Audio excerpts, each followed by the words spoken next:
Business Access. Business Access. Business Access. Business Access. You are watching Business Access TV. Business Access TV. Serious about business. Serious about business.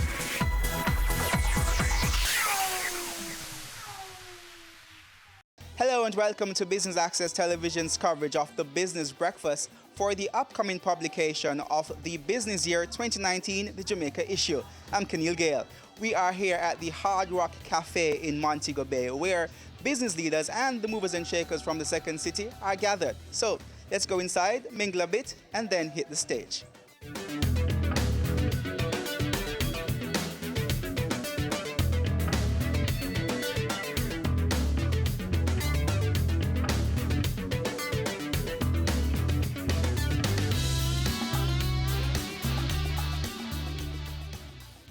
So we are delighted to have you to participate and share in our second edition of the Business Year Breakfast in Mobay.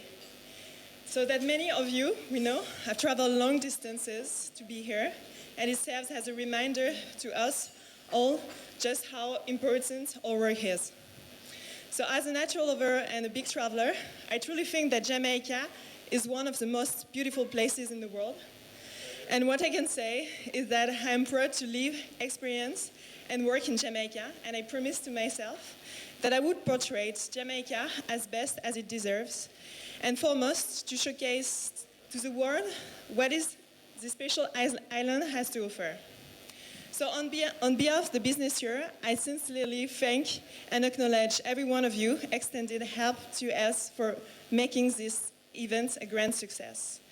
So first of all, Hard Rock Cafe. So Andrea Dixon, thank you. Mr. Fausto Solano, our esteemed partner, Mrs. Diane Edwards from JAMPRO, and the overall team, a JAMPRO team that supported us since the very beginning, since 2017 when we arrived. And thanks to the help and their support, we are here in Jamaica and we can conduct our research. I also sincerely thank Mayor Omer Davis of Montego Bay, Mr. Douglas K. Gordon, founder of Canex, Mr. Watson Lawson, the president of Chamber as well, Mrs. Caroline Fisher, Mrs. Tishura Gibbs, Mr. Robin Russell, general manager of Deja Resorts, Mr. Juan Manuel Merilla, my country editor. So thank you for all of you for your support since the beginning. Sorry. And you, my dear guests, leaders of the country that are leading not only Montego Bay, but Jamaica to the future, I thank you and welcome you. So we stand for bringing Jamaicans together and making Jamaica a better place, a more unified and a more connected place. So most of us already know who we are and our role. However, for the new faces today, let me tell you what TBY is. So TBY is a global media group specialized in economic news and research on national economies and business intelligence. So we have operations in over 35 countries. Our head office is based in London. We have regional offices in Istanbul, in Dubai, Abu Dhabi, and Mexico City. And we have a strong presence already in Latin America. So the way we carry out our research is that we meet face-to-face with the community of leaders, and we stay for an average of 6-8 months in the country to meet with the most strategic leaders and most prominent figures of the country from the main and most important companies, as well as the governmental officials from the public sector. So over 70% of our publication consists of interviews, so that we provide the most accurate and up-to-date perspectives from the experts themselves. So as some of you know, the Business Year arrived in 2017 for the first time in Jamaica. And we have been invited by the Jamaican Promotion Corporation to compile a comprehensive research on the economy of Jamaica, combining our international expertise with their local experience. So following the success of the first edition of the Business Year Jamaica, we just renewed the MOU with JAMPRO to continue our research and compile the second editions on Jamaican's economy. So our final goal is to create an annual publication about the economy of the country. Thus, our unique platform represents a who's who of the decision makers of the country. And the publication recirculates locally, in the region, but also abroad.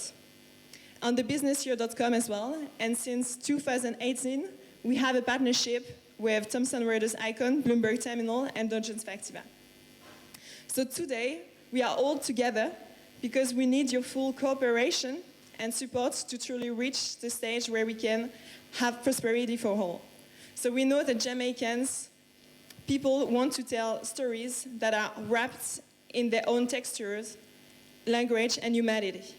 So we are here to use our platform to change the global perception and narrative surrounding Jamaica to truly reflect the economic potential of the city and the island, and further highlight the vibrant and dynamic local leaders, such as yourself, that are moving Jamaica forward. I am very happy to be here this morning on behalf of the Montego Bay Chamber of Commerce, because this breakfast launch is for us another opportunity to carry out what we believe is one of our natural duties, indeed obligations, as a chamber, that being support and aggressive marketing of this space that's otherwise known as the tourism capital of Jamaica.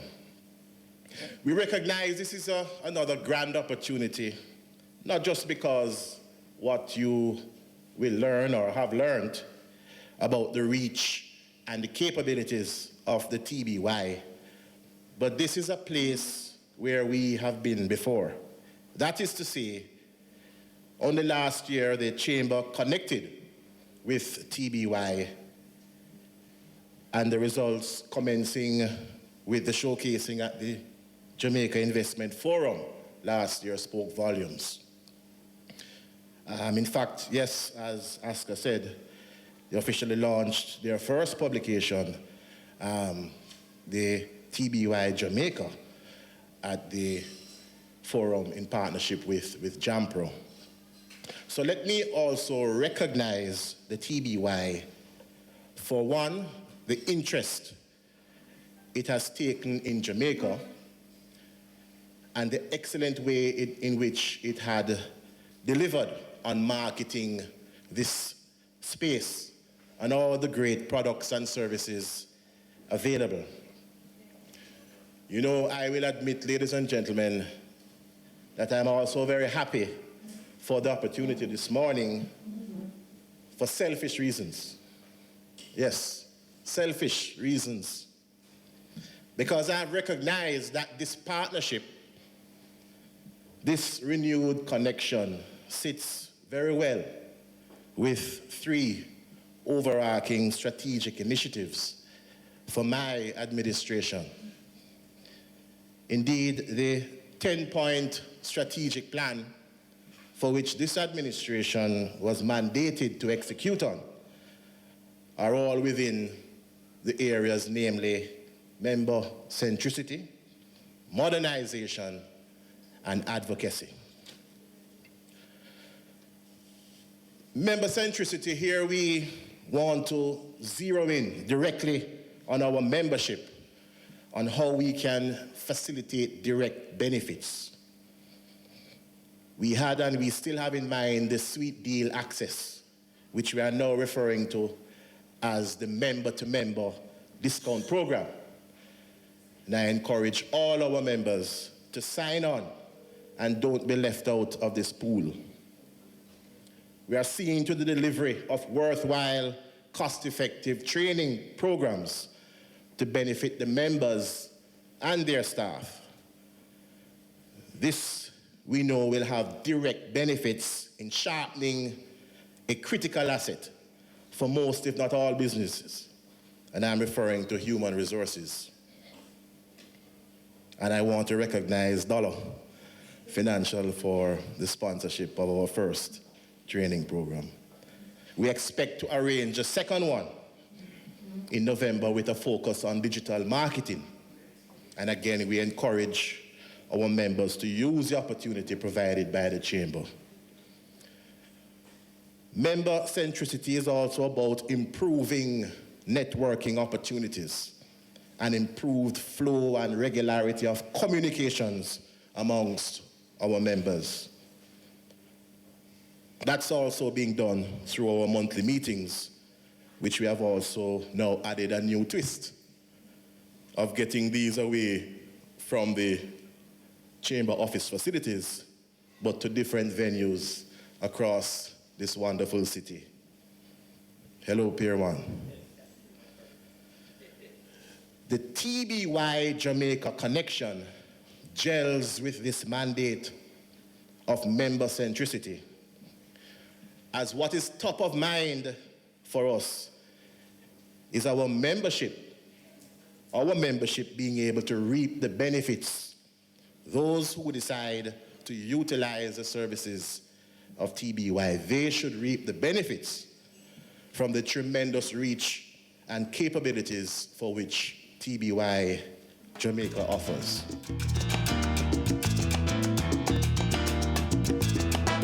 We take our first break here on Business Access Television's coverage of the launch of the business year. We are in Montego Bay, and when we come back, we will hear from the mayor of Montego Bay, Homer Davis.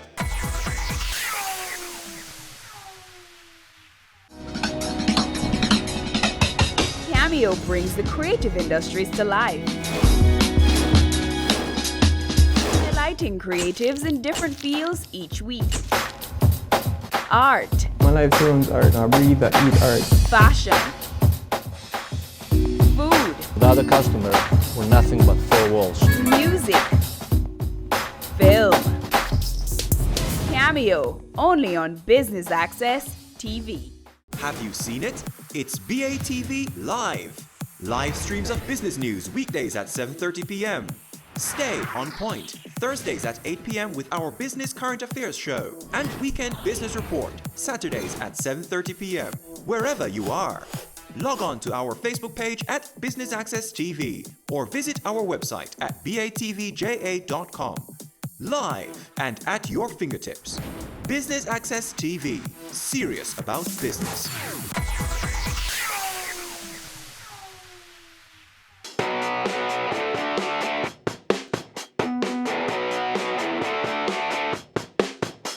Welcome back to Business Access Television's coverage of the launch of the 2019 Business Year publication, where Jamaica will be getting another solar issue.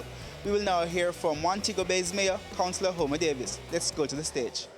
Montego Bay, our little city, our friendly city, our beautiful city, carries the title. And it's not something from my imagination. It is something that has been recognized that we are the fastest growing city in the Caribbean. And for that, you, the members of the business community, you, the members of the Chamber of Commerce, and those who are involved in tourism, ought to give yourself a round of applause for that. Hadn't it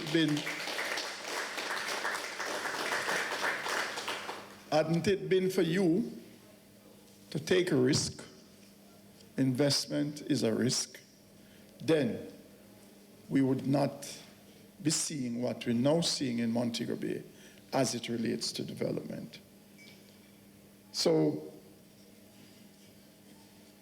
Montego Bay, the status as it is now, is due largely to work being done in marketing Jamaica as the best place for almost everything.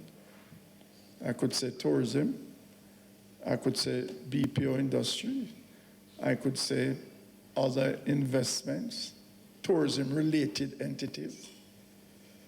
But what stands out is that Montego Bay is the preferred location. And it is a preferred location because I tell people that Montego Bay is an hospitality area.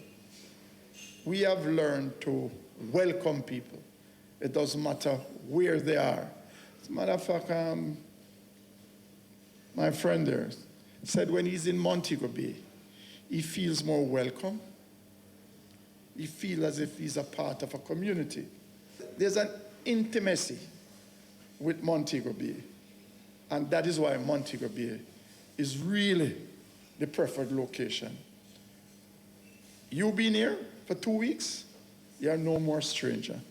You know just about everybody. You know about just all the eatery, all the drinking spots, all the place to be. And that is a good thing with Montego Bay. So we enjoying what we're now enjoying. It's not an accident. It is a culture.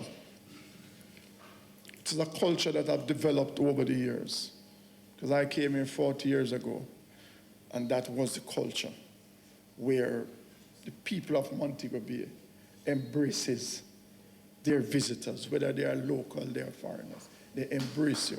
And that is the thing with Montego Bay. I'd like to start by commending TBY and the JAMPRO team for the initiative to launch the publication last year and the push for a second year. As the mayor said, Montego Bay has been consistently one of the fastest growing economies in the English-speaking Caribbean, and it's important that that be highlighted and presented on a platform that will spur further investment into our future. Last year, I was very active in supporting the business year's objectives because we saw it as an opportunity to highlight some of our companies and entrepreneurs, as well as to promote business in the city. And I would like to say thank you to the TBY team for accepting my proposal last year to ensure that Montego Bay had a special focus in the publication. It would be remiss of me not to also mention that I'm especially grateful for the special attention the city received at the launch of the event at the Jamaica Investment Forum in June of this year. Wearing the hat of I Love Mobay, I am delighted that the business year will now be giving internship opportunities to our youth to allow them to work on a publication of this caliber, reaching a global audience. Business leaders, I implore you this year to facilitate the team from TBY. Ensure your businesses are represented in the publication and your industries are highlighted. I Love Mobay congratulates the business year once again. We wish for you much success with the 2019 publication.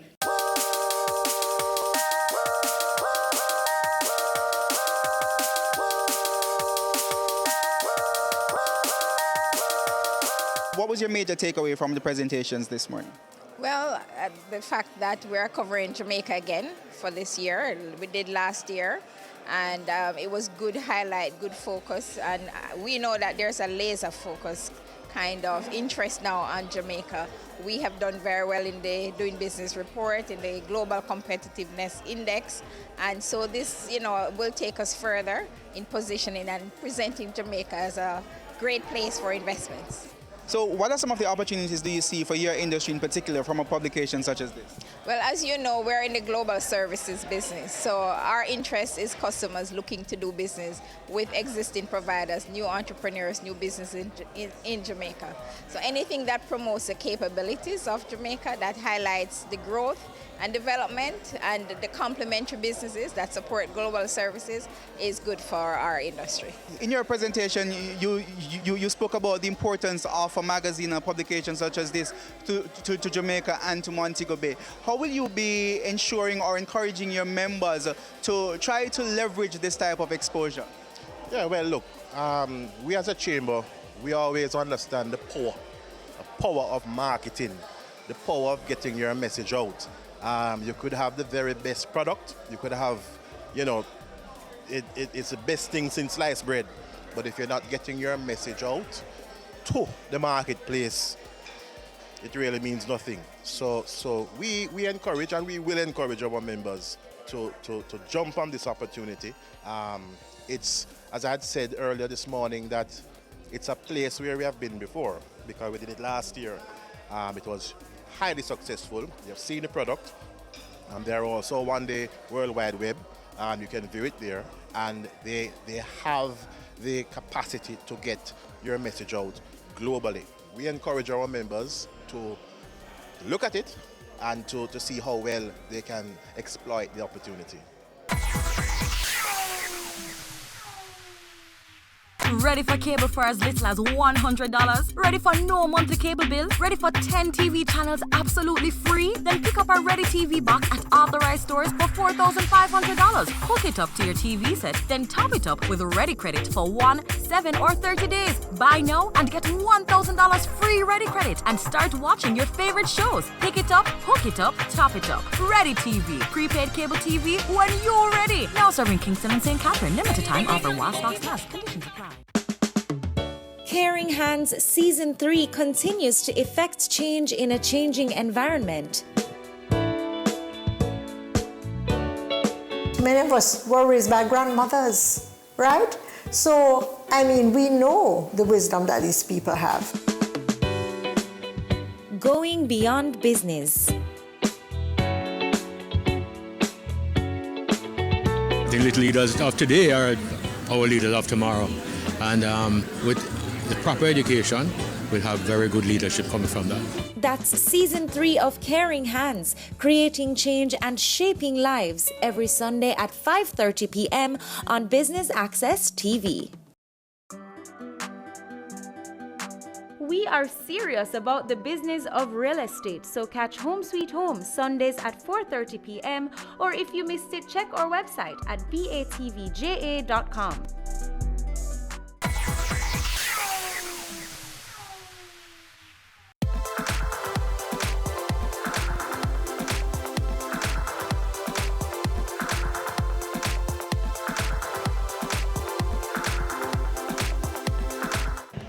From this type of publication, this type of exposure, what are some of the industries that you would want to see attracted to Montego Bay from these investors? Well, Montego Bay is known for tourism, the BPO industry, that one is growing, farming, which I think we have a very good opportunity for not Montego Bay, but for St. James, especially the southern section of St. James where the farming lands are located. Because we have a service industry, and a great part of that service industry and this hotel industry is that the visitors who come here, they eat and they drink. I am not sure, or I could say that I don't think that we are really taking full advantage of the supply chain. So you're saying that there's a lot of untapped potential there? I think so. I know so. Because from time to time you will hear things. Hotels have to be bringing in this type of agricultural produce, this type of agricultural produce. But with what I've been hearing from Minister Shaw, who is the agricultural minister, and J.C. Hutchinson, it tells me that there's a thinking now taking place that our farmers need to understand that farming is a business. And if you're running a business, it has to be run efficiently, effectively, and it runs in a way in which you can make profit and you can sustain and maintain your family and your life. Tell us a little bit about SolarBuzz. Well, SolarBuzz is a energy company focusing on renewable energy. So we install mostly solar projects for residential and commercial clients. We also do a lot of glass glazing and tinting to help reduce heat loads coming into properties to also reduce their energy consumption. How do you see a company like yours and other similar companies benefiting from Jamaica getting another issue of the business year? I think that anytime a publication like the Business Year focuses on Jamaica, they're so prominent that it shows us in a very good light worldwide, and business people around the world see Jamaica as a viable investment. So I think it's a tremendous opportunity, and I think we should be very grateful to have them focus on our island. What kind of investment do you see, or potential investors do you see being attracted by this publication in terms of to come and invest in Jamaica? Well, I mean, I think we'll continue to see the BPO market grow. I definitely see the energy sector, which I'm focused in, growing. I mean, when I read through the last publication, there was just so many different opportunities that I think that we're going to get a variety of investors looking on the island and just seeing a tremendous amount of opportunities. Even when I read through it, I was getting ideas in other sectors that I'd love to be a part of, but you just can't do everything. So. Are there also opportunities for future collaboration between local companies and overseas companies? Oh, definitely. I mean, we collaborate with overseas companies all the time. So, you have to understand your expertise and where you are in your business cycle. When Solar Buzz was just starting out, I knew that I needed some guidance. So I partnered with bigger companies than myself from overseas, and I cut them in on the deal, and they helped to train us and bring us up to standard of international standards where we are now. So yes, strategic partnerships are a great opportunity to grow and become viable on your own. Tell us a little bit about what are some of the expectations for the 2019 Jamaica publication? So our expectation is to portray the economy of Jamaica and meet face-to-face with the community of leaders and investors of Kingston, Montego Bay and the whole part of the island, in order to highlight the business opportunities, but also highlight the economic trends of the country. And our final goal, is to create an annual publication about the economy of Jamaica, and as well as attracting and boosting the economy of Jamaica, but attracting as well foreign direct investment in the country. For those who aren't familiar with the publication, tell us a little bit about your audience and other publications, other countries that you've done publications for. Okay, so thank you. Very good question. So actually our readers are investors, our leaders. So all the publication is read by general managers, CEOs, and all the community of leaders from the private and public segments, the main important companies as well as governmental officials, ministers and prime ministers, leaders of the country. And we reach out 9,350 readers in Jamaica and 88,000 readers internationally, as well as we distribute the publication online on thebusinessyear.com. And since 2008, which is a breakthrough in the history of the business year, is that now we have a partnership with Thomson Reuters Icon, Bloomberg Terminal and Dow Jones Factiva. How much of a big deal is this for Jamaica, the Jamaican economy and businesses in Jamaica? So it's a great way to give the voice of Jamaicans himself and experts himself, and showcase the strengths and the opportunities of Jamaica and the business opportunities in the international scene. And that's how we end our coverage of the Business Breakfast for the publication of the Business Year's 2019 Jamaica issue. We hope you enjoyed our coverage. I'm Keneal Gale. Pleasant viewing.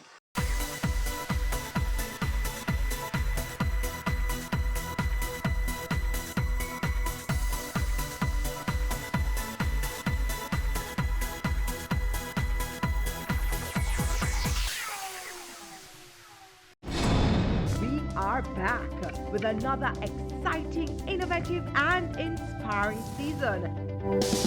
It takes a lot of stick-to-itiveness, being consistent and persistent in whatever you're doing. That's the bottom line. Business exists to add value to people's lives. And if we're not doing that, might as well lock down the store and just call it a day. It's a season 3 of Creating Wealth, Mondays at 8 p.m. on Business Access TV. The Good Life, your trusted source for useful health and wellness information, lifestyle tips for the mind, body, and soul.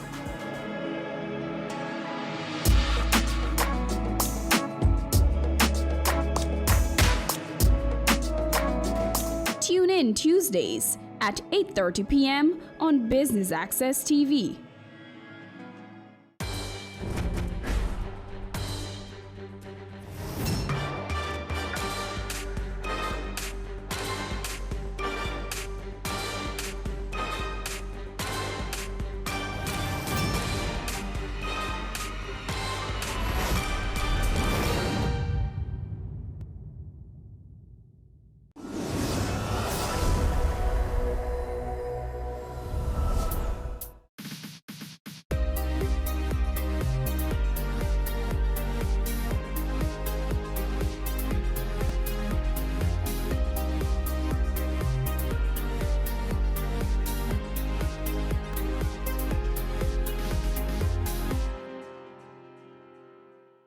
will honor those whom we have recognized for their roles beyond the call of duty in serving the nation and our people with pride. National Heroes Day is just 3 days away, and as you heard earlier, numerous Jamaicans will be awarded for their contribution to nation building. It's another episode of the country's most informative television program, Jamaica Magazine. Thanks for tuning in. Today we shed light on one of the recipients of the Order of Distinction this year, Glenn Titus Campbell, followed by information on the latest technological advancements by the Passport, Immigration and Citizenship Agency, PICA. I'll be right back.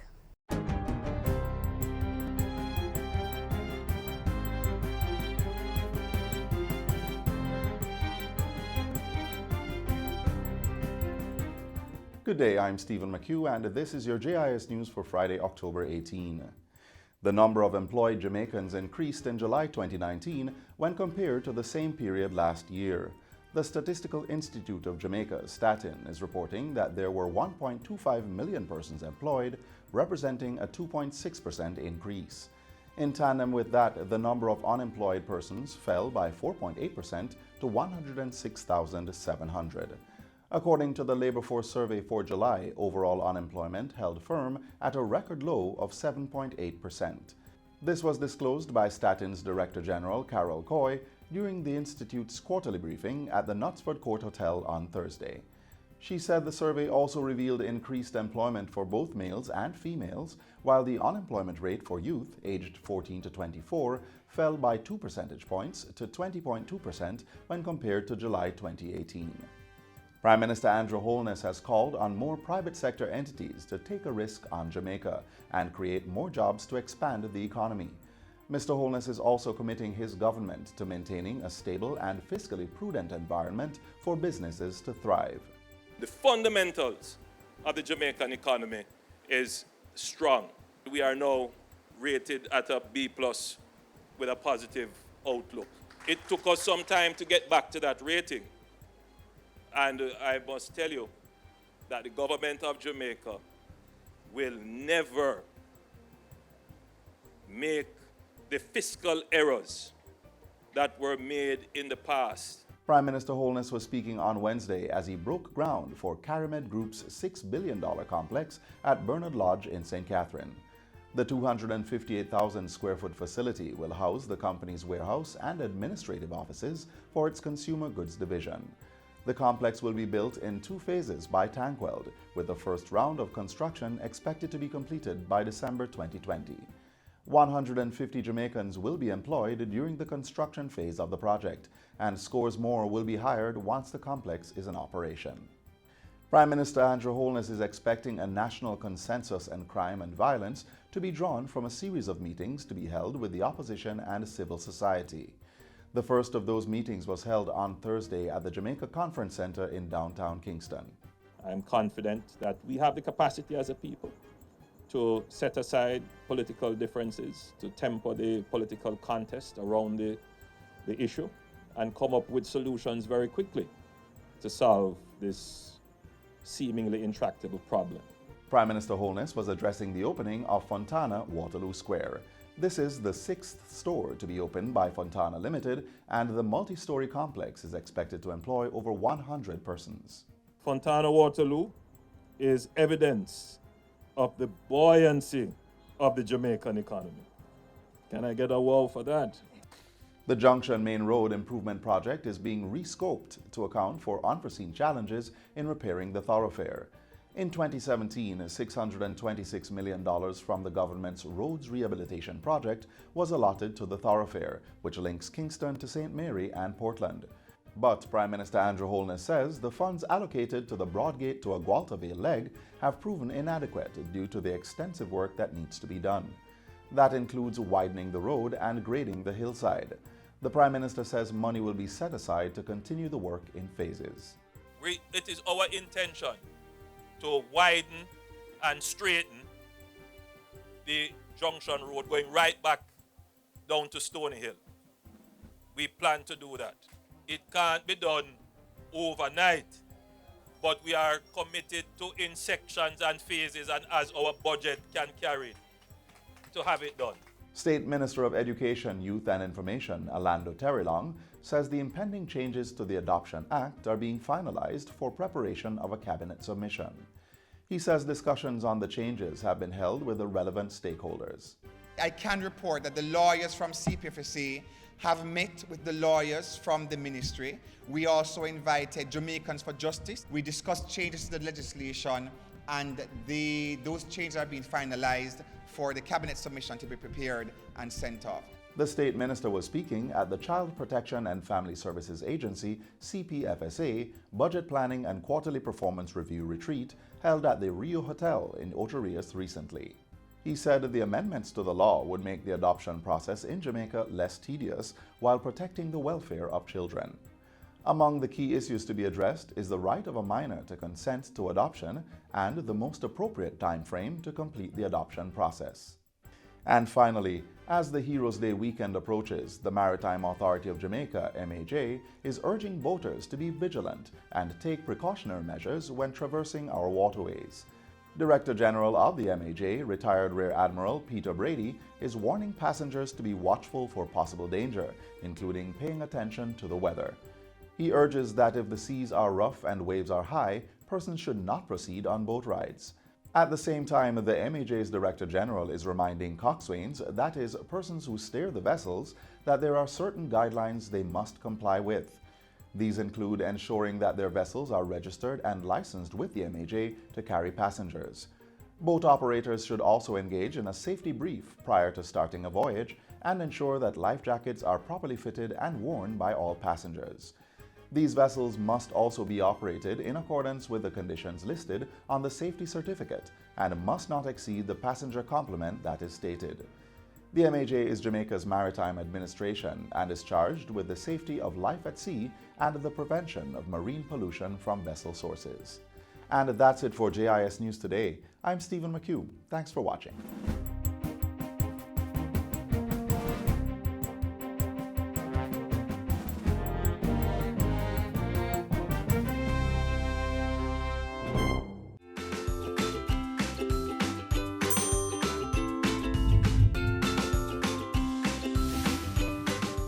He's popularly known by his stage name Titus and has contributed over 38 years of outstanding service to Jamaican theatre and arts.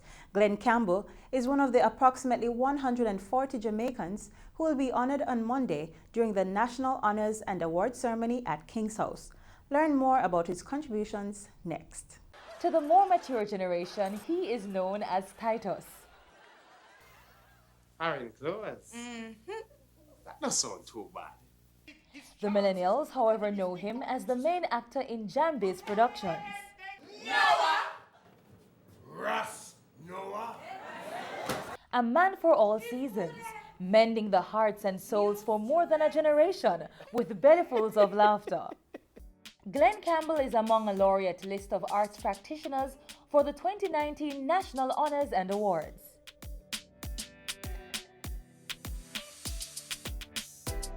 A boy walks into a room.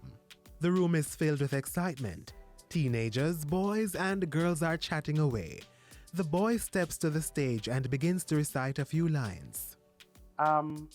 Started as a hobby while still at school, Jamaica College, Fervent Opus State Campus. Part of the JC, St. Andrew High School Drama Club. And it just blossomed. I went to an audition just to see what it was like. Ended up taking part in the audition, getting a role, and them say, so you want to come on the show? I'm say, yeah.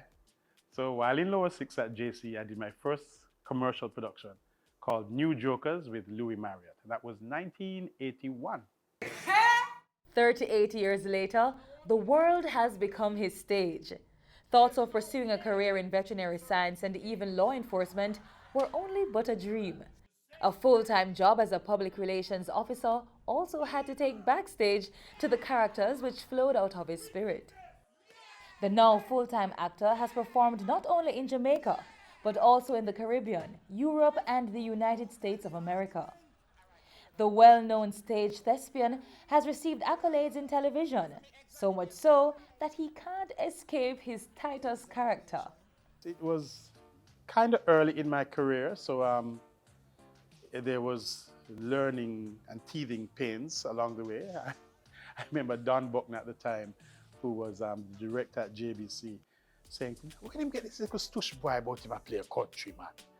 And so, because when I started talking, it wasn't quite like a country boy, so I had to rehearse patois, like how people rehearse Spanish or French. So it reached a point now where when we talk patois, people say, if we don't know English no more. But it's so much fun. I enjoy doing this. And as I said, I wouldn't change this for anything in the world. His career with the Center Stage crew has maintained his presence in theatre, gaining a younger generation of fans.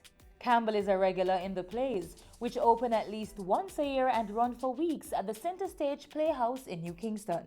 How much play with Patrick? Enough, Enough. All right. First one was Friends. That was in 1987. Guava Jelly. And then the ones that only remember me sometimes forget. There was Rasno and the Ark. There's Class of 73. There's Matey Chronicles, Ladies of the Night, Charlie's Angels, Diana, Saving Alligator High. His colleagues and friends Patrick Brown and Trevor Nairn are previous recipients of a National Honor Award. Campbell will receive the Order of Distinction in the rank of Officer OD. It's a humbling to know that your nation, your country has recognized the work that you're doing. It's a good feeling. And we're there, I do with theatre. When, but we are being watched, we are being seen, and the work is being acknowledged. And so we're grateful. Thank you. The passionate actor is keen on encouraging young performers to stay the course once they're sure the arts is what they want to do. I say that education is key, right? Get the education first. You can do the theatre with the education. Many of us, we studied other things. As I said, I studied public relations and I'm certified in that. And then I went on and did my theatre studies. Otherwise, other people, there are people that are accountants and do acting. There are people that are pharmacists and do acting. There are doctors. And even with just your creative subjects and so on, you can still do work and have a gainful means of employment. It is my uncle sent for my birthday from America. It not really go feed the big things like the steak and the lobster and the shrimps. But you can eat a little curry chicken or, if you like, little oxtail. Or I like my pork chops and my fried plantain and my rice and gungo peas. So I can afford to do that. But it takes sacrifice. It takes a lot of commitment and being very sensible with your spending and, watch the money and where you put it and, do the right things at the right times. And so I'm here. As I said, I probably can't have 2-3 houses on the hill, or I can't have a sports car and a family car and a weekend car, but I'm able to take care of myself and live relatively okay. Our plating is a serious thing. When somebody comes to you and says that they were depressed and was feeling out of sorts and they came and watched the show and it just gave them a new uplifting and a rejuvenation and them feel like life is worth living and them feel like going on. Hey, national award, I should get a doctor degree to start write prescription. Because what we do is medicine for a lot of people. So I'll continue to be Glenn Titus Campbell, doctor, practitioner. Prescribe 2 hours of laughter for you, and you'll be fine. Check me back 3 months' time, and you can get another 2 hours of laughter. You should be cured by then. Yeah? Why are you here? Boop, boop, boop, boop. That's my heart. I hope so. But that's serious. If I hear lungs, I go boop, boop. Glenn is sitting at home at day. He is reading one of the many scripts before him on a table. He is preparing for theatre and film productions with no plans of retiring soon. Retire what? So far, I still have me one teeth. So far, the body can still move. I can remember most things most of the time. And so I tell people, as long as God is continuing to bless me and I can speak and remember lines and I can move, I will continue. So no retiring yet. And so we're going to be working on some television projects. We're going to be working on some film projects. And look out for some stuff soon, folks. I tell you that I got normal, you know. No problem, man. Shut up. Yes, dear. I ate a weak man. Merkel, you know you're not supposed to talk to me like that, you know. I tell you time and time again, say I don't like when you talk to me like I'm a little boy. And you don't talk to my daughter like that.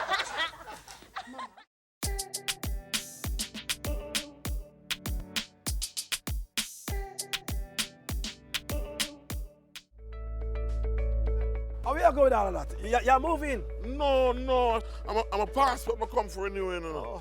But you want me to say, you in that place full of crowd and the long line I take you all day. Make sure you walk with some food. And... No, man, things improve, man. Them have a lot of drop box where you can use inside. You finish in no time. Yeah, man, I'm not done. Yeah, and some food, man. Try this. A drop box. Transformation is happening across the public sector. Many services are now available online.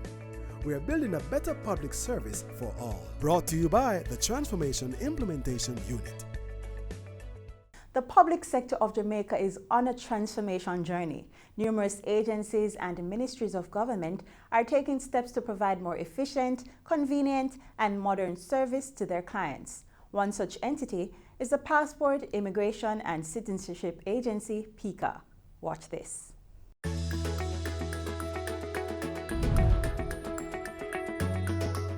Welcome to OPM Connect, the program that gives you an insight into the government's activities, programs, and policies. I'm Naomi Francis, the press secretary here at the Office of the Prime Minister. Today, we look at the infrastructure improvements, especially regarding technology, being made at the Passport, Immigration, Citizenship Agency, PICA. And today we're pleased to be joined by Mr. Andrew Winter, the Chief Executive Officer at PICA, Ms. Amy Johnson, the Director of Transformation. That's a very interesting title. We're going to hear some more about that. She's also at PICA. And Mr. Keith Montague, the Director of ICT. So let me start off with Mr. Winter. You're the man in charge. What are the changes being made? Thank you, Naomi. Well, the changes that we're making at PICA is that we are transitioning a lot of our operations from manual to technology and in all areas. So our passport, immigration, citizenship. In immigration, a lot of people are now seeing the automated kiosks at the international airport. So passengers are now being processed by the kiosks. For the passports, we are now moving to the online passport renewal system for adults in the first phase. So very shortly, persons, when they are renewing their passports, will no longer need to come to the agency. But they can log on, they can go online, complete the process, submit their application, pay for it online, and then we have a courier service that will deliver it to you. So that is one of the changes. In our area of citizenship, we are currently building out a system that will also enhance persons' ability who are interested in becoming citizens of Jamaica to apply for their citizenship online. We're also moving, and you saw it recently, where the government has approved the policy for visas. So Jamaica does issue visas, so it's not only developed countries, we do issue visas, and we are developing a new visa regime, and part of that too is that visas process will be automated and online as well. So these are a number of the processes. We have our Cumatic system, which helps us to manage the persons entering or coming for service at our various locations. And we are looking at ways in which we can embed and implement technology throughout all our processes. So that is what led to us developing the unit called the Transformation and Projects Unit, because this is all about transforming the way we operate so we can create more value for the people of Jamaica by being a lot more efficient in how we deliver our products and services. I want to hear a little bit more about transformation since it's so exciting, but let me go to the ICT man. Very important, because many Jamaicans, are a little technology shy, so to speak. Really, how is the acceptance level coming as you transition really to this digital platform? Well, I must say that it's been going very well. The customers have been accepting the technology. What we try to do is that a lot of what we do, we try to incorporate the customer service area. So in terms of public relations, in terms of sensitization, we provide flyers, we provide as much information as possible to the public so that when the technology comes on stream, they readily accept and they're very glad in using it because it makes their process much easier. They see where they can move through, for example, at the airports in a much faster process. At the or passport operations, they're moving faster. And so that's a very good thing, and they're accepting it very well. Absolutely. So let's stick with that airport processing for a moment, because a lot of people, when they initially use it, they're very scared. They can't fully understand. There are too many questions. If I press this, what will happen? Help us walk our viewers for us through really what it entails. Well, let's take, for example, the kiosks at the airports. Those are what we use to process passengers rather than going to an immigration officer. Right, on arrival. So, on arrival. Yes. So they come to the airport, to the kiosk. They need their passport. That's all they need. They swipe their passport at the kiosk. It populates the screen with pertinent information. They answer yes or no. Is this their information? Then they complete their address, where they are staying in Jamaica. Then the screen says, okay, ready to take your photograph. So they look into the camera, takes their photograph. Do you like this photograph? Yes or no? You can even take another one if you don't like it.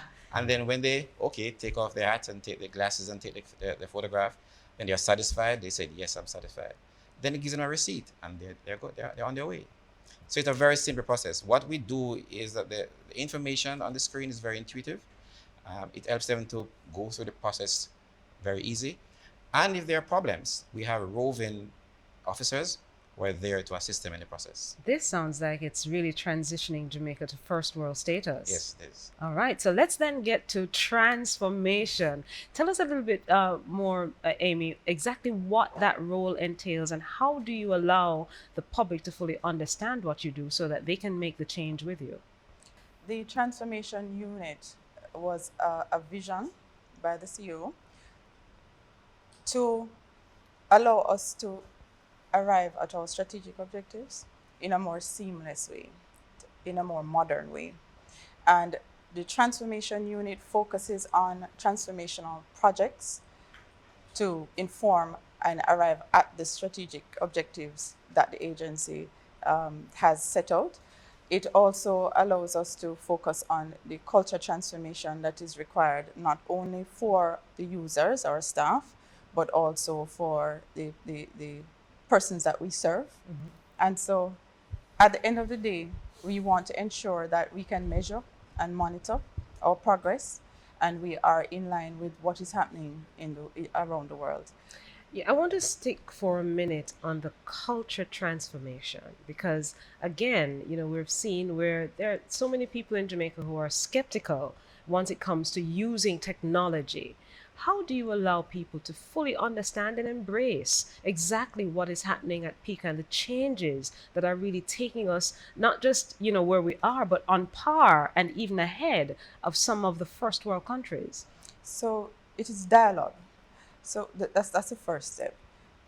Transformation and change requires constant communication, understanding the needs, those articulated and unarticulated needs of the customer.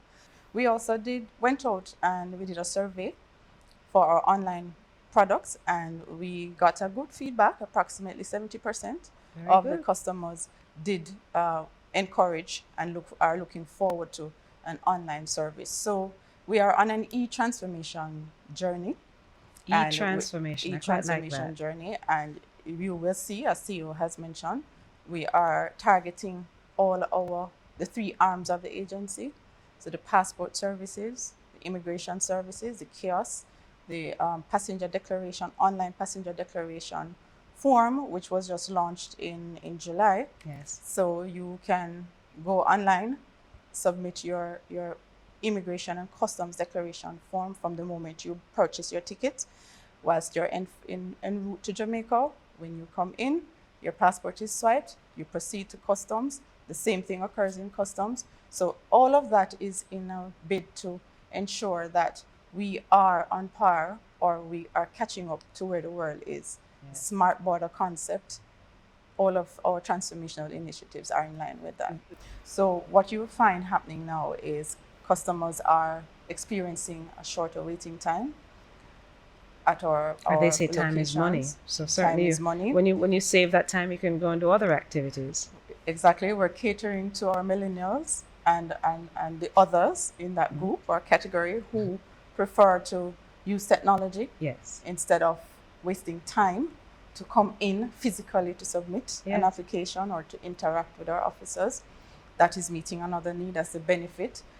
We have for long heard customers wanting the opportunity to visit our office once if they have to come in. Yes. And we are seeing that now because you have the option of having your documents delivered to you. And we have seen where our customers are appreciative of that. So in a nutshell, we are working towards addressing all of the needs that our customers want.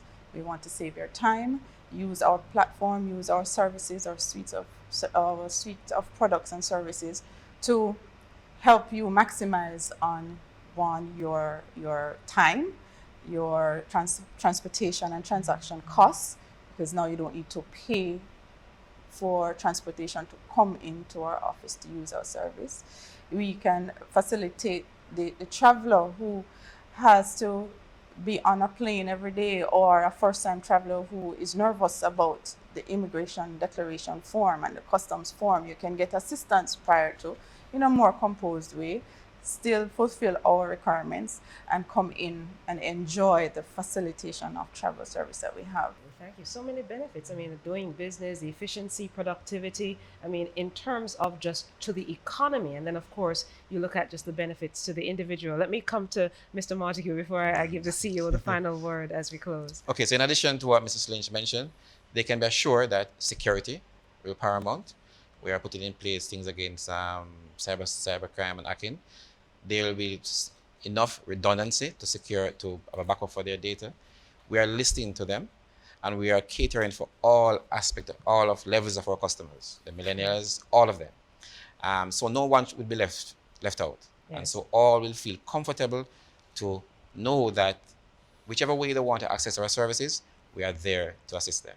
Thank you. And the final word to the CEO. Well, for me, my word to the people of Jamaica is that the Passport Immigration and Citizenship Agency, we are there to serve you. And we will continue to do our best to serve you in the best possible way. And we will put in efficient processes. One of the things we are no longer talking about is customer service. We want to create an experience for you. So when you come to the Passport Immigration and you should have a positive experience. And we are looking at technology, we're looking at the ways we work and the things we do to enhance that overall experience so that you will walk away feeling, wow, did I just come to a government entity? And we really want you to feel that way. We are going to continue to do our best and to serve you, our customers, to the best of our ability. These improvements in the technology infrastructure, I must tell you, sound exciting. And I'm telling you that it really is something that will move Jamaica forward. Certainly, we have a lot to look forward to in terms of productivity improvements, and the doing business rankings, certainly, I believe, will improve as well. Thank you so much, Mr. Montague, Amy, and of course, Mr. Winter, for joining us today. It's been another edition of OPM Connect. Join us next week for another very interesting discussion.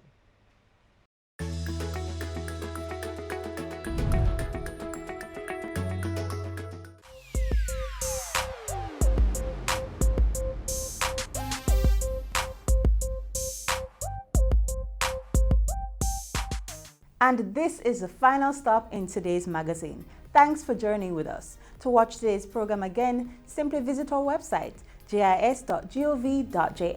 Don't forget that you're able to follow us on Twitter, Facebook, and Instagram. I'm Sandria. Have a superb Heroes Weekend.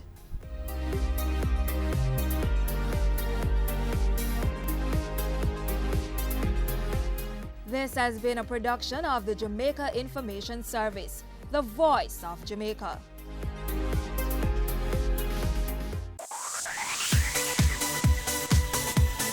You're watching Business Access TV. Business Access. Business Access. Business Access. Business Access. You are watching Business Access TV. Business Access TV. Serious about business. Serious about business.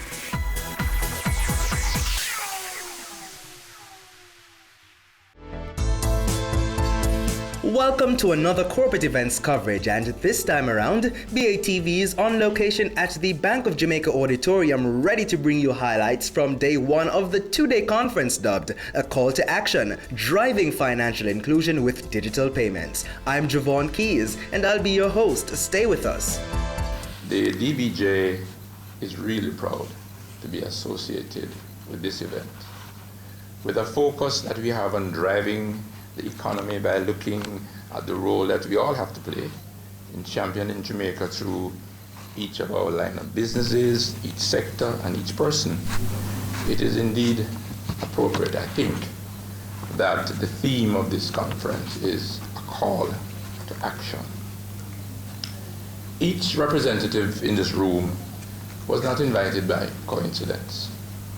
It was by assessing the vision that as to where we are, where we need to be, and who are the instrumental players needed to help us in this journey.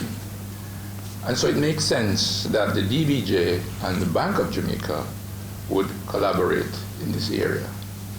The DBJ, as most of you probably know, is mandated to provide opportunities for all Jamaicans, regardless of their social status, to improve the quality of their lives through developmental financing.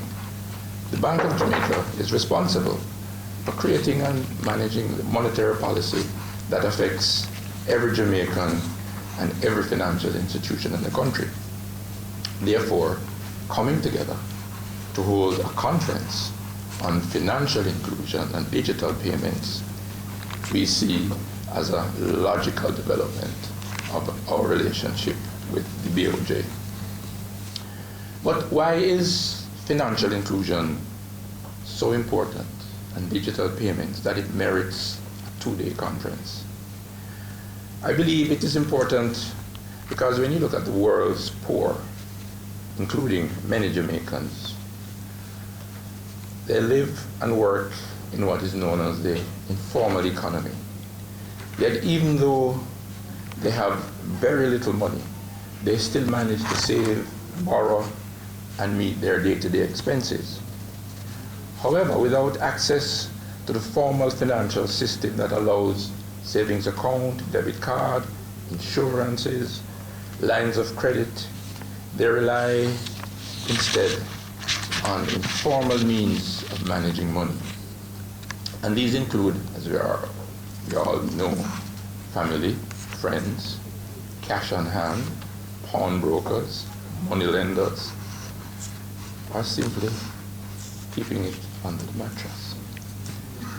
But, as we all know, these choices are almost always inefficient, risky, and expensive. And therefore, we encourage those who are regarded as the unbanked to become a part of the formal financial system, as it will provide benefits to the individual as well as on a national level. Simply put, we become part of something that is so much bigger. My presentation this morning focused on financial inclusion, which really, and in particular, how do we get that significant section of our economy that is unbanked into the formal financial system. A significant part of our economy, of the persons who contribute to our economy, are still in the informal sector.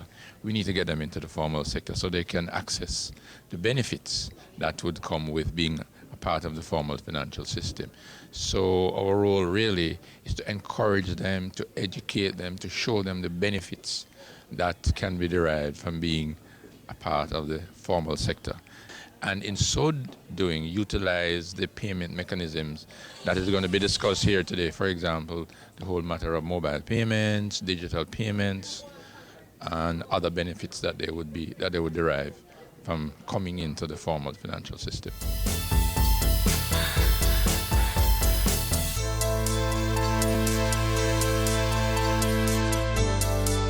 We are convinced that through this conference we can begin to build awareness and continue the conversation about the issues and challenges that must be resolved as we strive to develop and provide payment products and services to satisfy the needs of the average Jamaican consumer.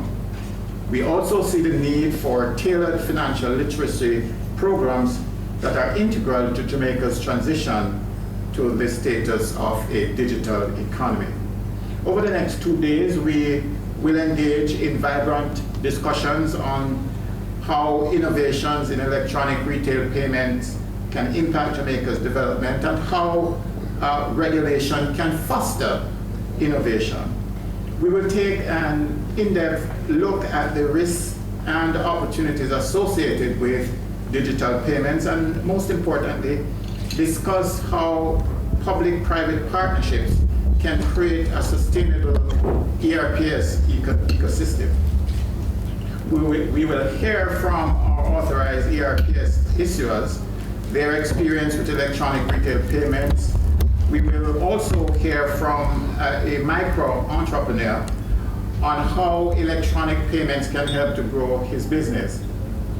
It is anticipated that arising from these discussions, we will all have a renewed commitment to the development of the ecosystem to promote the use of digital products and to unlock the potential economic benefits associated with increased digitization of the economy. Ladies and gentlemen, I declare the conference open and with the wish that our deliberations will be fruitful. Thank you very much. Driving financial inclusion through digital payments, that's what we're about today.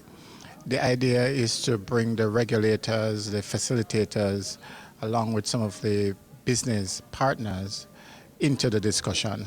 And coming out of the dialogue today, hopefully we'll have a clear idea as to some of the challenges that are being faced by the various stakeholders. And we here at the Bank of Jamaica, we're about fashioning regulatory strategies to enable business, enable the growth and development of the financial sector. And we think that through engagement of our stakeholders, we will get certain insights which will assist us in discharging our responsibilities as a higher level of effectiveness. Well, the second day is going to be a little more of the same, but looking at perspectives of different stakeholder groups. Tomorrow what we want to do is pay a little bit more attention to some of the options, the opportunities that are available as we seek to unlock the growth potential in the sector. I think the major challenge that we face is designing products and services that satisfy the needs of the average consumer. And I think that has to be an area of focus for us. I'm not convinced that the taxi operator, for example, has the products and services that he needs to be more efficient and to reduce his cost. I'm not convinced. And I think that there are opportunities for us to, better serve the needs of consumers such as the taxi operator. And I'm hoping that coming out of the discussions over the next 2 days, that we'll be exploring those, issues. And on that note, we go to a break. Stay with us. Much more after this.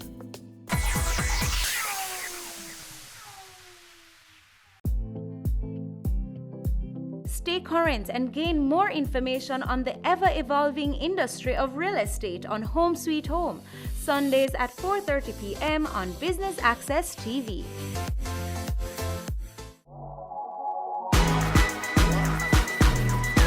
The Good Life, your trusted source for useful health and wellness information, lifestyle tips for the mind, body, and soul.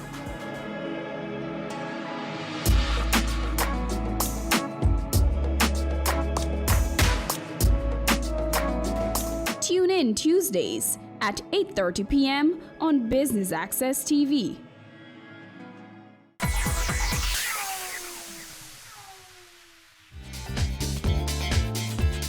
Welcome back and thanks for staying with us. Now let's join our presenter on stage. the strategy of mobile payments, we think is a win-win for financial inclusion. And let me explain a little bit this. If there is a country that goes directly to mobile payments without having gone through the previous stages of digital finance or buying through the internet, through traditional landlines, through the internet providers in general, we see internationally that the improvements go 10 times faster. So digital payments, mobile payments have two interesting notions for consumers. One, that they provide payments in real time. Second, that are cheaper. What's there not to like, right? And what do we think is a win-win strategy for the different actors? First, for the unbanked, of course. If you do not have a banking account, and I've heard that roughly in Jamaica maybe it can be around 80% of the population, 70, 80%. But nevertheless, almost 100% have a mobile phone. So that brings opportunities, right? They will see that by starting paying over the phone, they are building a data, and they exist in the virtual economy of financial transactions. So they can be later provided with some insurance or offered some small credit line to buy electronically, and that's what happened precisely in China, where the e-commerce has brought all these payments. It's a win-win strategy for digital financial providers, and we saw that we are not talking about the traditional ones, the banks, but also new active players that now they can be interested, like fintech companies, startups, e-commerce, internet providers, to finance and to bank this new market share that represents almost 80% here. For the public sector, because they can use it also to different things. I mean, people can use it to pay taxes. The public sector can use it to provide benefits, welfare benefits through the digital accounts, and to other ends. So Bill Gates already said in 1995, we need banking, not banks. Interesting. That's what's happening now. Banking is not a monopoly of the banks. It's a much bigger concept now. So we've seen in the recent years that this has been very true, because we've seen the fintech activities, so the advancement of technology and the open platforms has made possible that new players come to offer financial services. Banking is it's a concept that is changing. So banks are working from traditional banking to digital banks and other actors that are coming. Bill Gates said in 1995, we need banking, not banks, and this is becoming very true. I mean, we see a lot of financial disintermediation and fintechs, big techs, internet giants getting into the financial sector. That's from observance to what's going on in China, in India, and in other countries. This is a win-win strategy for consumers, for unbanked population, because they see that they can have access to more products. If start doing payments, then they can build transactional data, and this data is embedded into the system, and they can be sold other products. And this is a win-win strategy for the digital financial services providers, because they have access to population that has mobile phones, but they don't have a bank account. And finally, this is a win-win strategy for regulators, because they can use these systems also to provide welfare benefits, payments, payrolls, and they can be used to pay taxes, and so the traditional concept of banking is changing. And if the countries like Jamaica that didn't have a previous digital strategy that includes using landline services, it is well researched that the countries that go mobile first or mobile only, the improvements are 10 times faster, which is good news also. In terms of safety, it's very important to collaborate with the financial inclusion programs. They collaborate with financial literacy. they need to be aware of what are the different methods that they can use, and it's driven also by a good, like the Bank of Jamaica is doing and has in their agenda to promote financial literacy, to promote the use of these new ways to conduct business and through the mobile in a safe way for consumers, in the sense that they can avoid fraud, or they cannot be hacked, or they cannot be put at risk. So they need to know better how to do it. But having been said, these are very easy to use ways. So for example, the social media messaging apps like WhatsApp is getting into payments. So what they are trying to do is to be very friendly used, and the consumer is at the center of the product. So you can use your app to pay, to buy cinema tickets, to use for taxes, to pay your taxes, to different things. So they are trying to do it so that it's very user-friendly. We take our final break, but don't go anywhere. We have more highlights for you after this.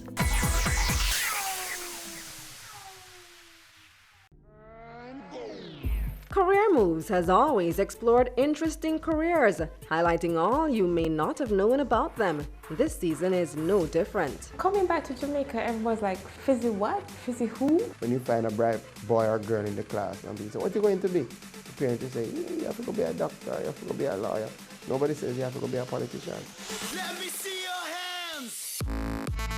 Tune in Tuesdays at 8 p.m. on Business Access TV. Ready for cable for as little as $100? Ready for no monthly cable bill? Ready for 10 TV channels absolutely free? Then pick up our Ready TV box at authorized stores for $4,500. Hook it up to your TV set, then top it up with Ready Credit for 1, 7, or 30 days. Buy now and get $1,000 free Ready Credit and start watching your favorite shows. Pick it up, hook it up, top it up. Ready TV. Prepaid cable TV when you're ready. Now serving Kingston and St. Catherine. Limited time offer while stocks last. Conditions apply. Cameo brings the creative industries to life. Highlighting creatives in different fields each week. Art. My life turns art, I breathe, I eat art. Fashion. Food. Without a customer, we're nothing but four walls. Music. Film. Cameo, only on Business Access TV.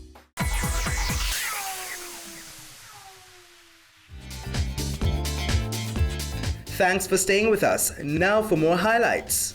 GKMPay really have quite a few functionalities, and I think one of the things I've learned this morning is the use of collaboration, because I can see how easily we can collaborate with SMEs and other persons here. So basically, our functionalities allow us to load remittances to phone, and we must say here that we're one of the only mobile payment solution that can do that. So for instance, you walk into our Western Union location, and you can load the cash that you would now take out of that location onto your phone, right? So the functionality, as you see, is there.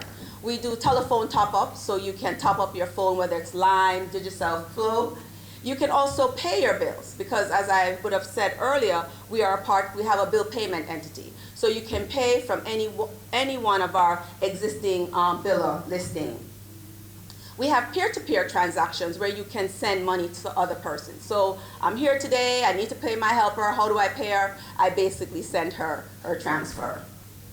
If you notice, we talked also about what is going to make the customer change. Our portal allows us to have rewards. So basically, if you sign on as a merchant, you can offer discounts. So why use GKMPay? You also have rewards. So if you look, you see a number 2 there. It means currently when you would open your phone and look at your phone, you basically have 2 coupons there from 2 merchants that you can now redeem. I think it's important that we talk about security, because it was also mentioned the issue of lack of trust. Why should I use my phone? Is it safe? In developing our product, that was something we had to take into consideration. So in terms of using it, you have a PIN. You have to use a PIN to get on. You have to use a PIN to complete your payment. When you go into our self-serve portal, which is again helping you to basically help yourself through this new journey that you're on in terms of becoming digital, there is a self-serve or customer portal that is self-serve. And of course, it's encrypted. If you leave your phone, it's locked, right? If you lose your phone, you do not lose your money. And I think that's also very important that we have to educate our consumers on.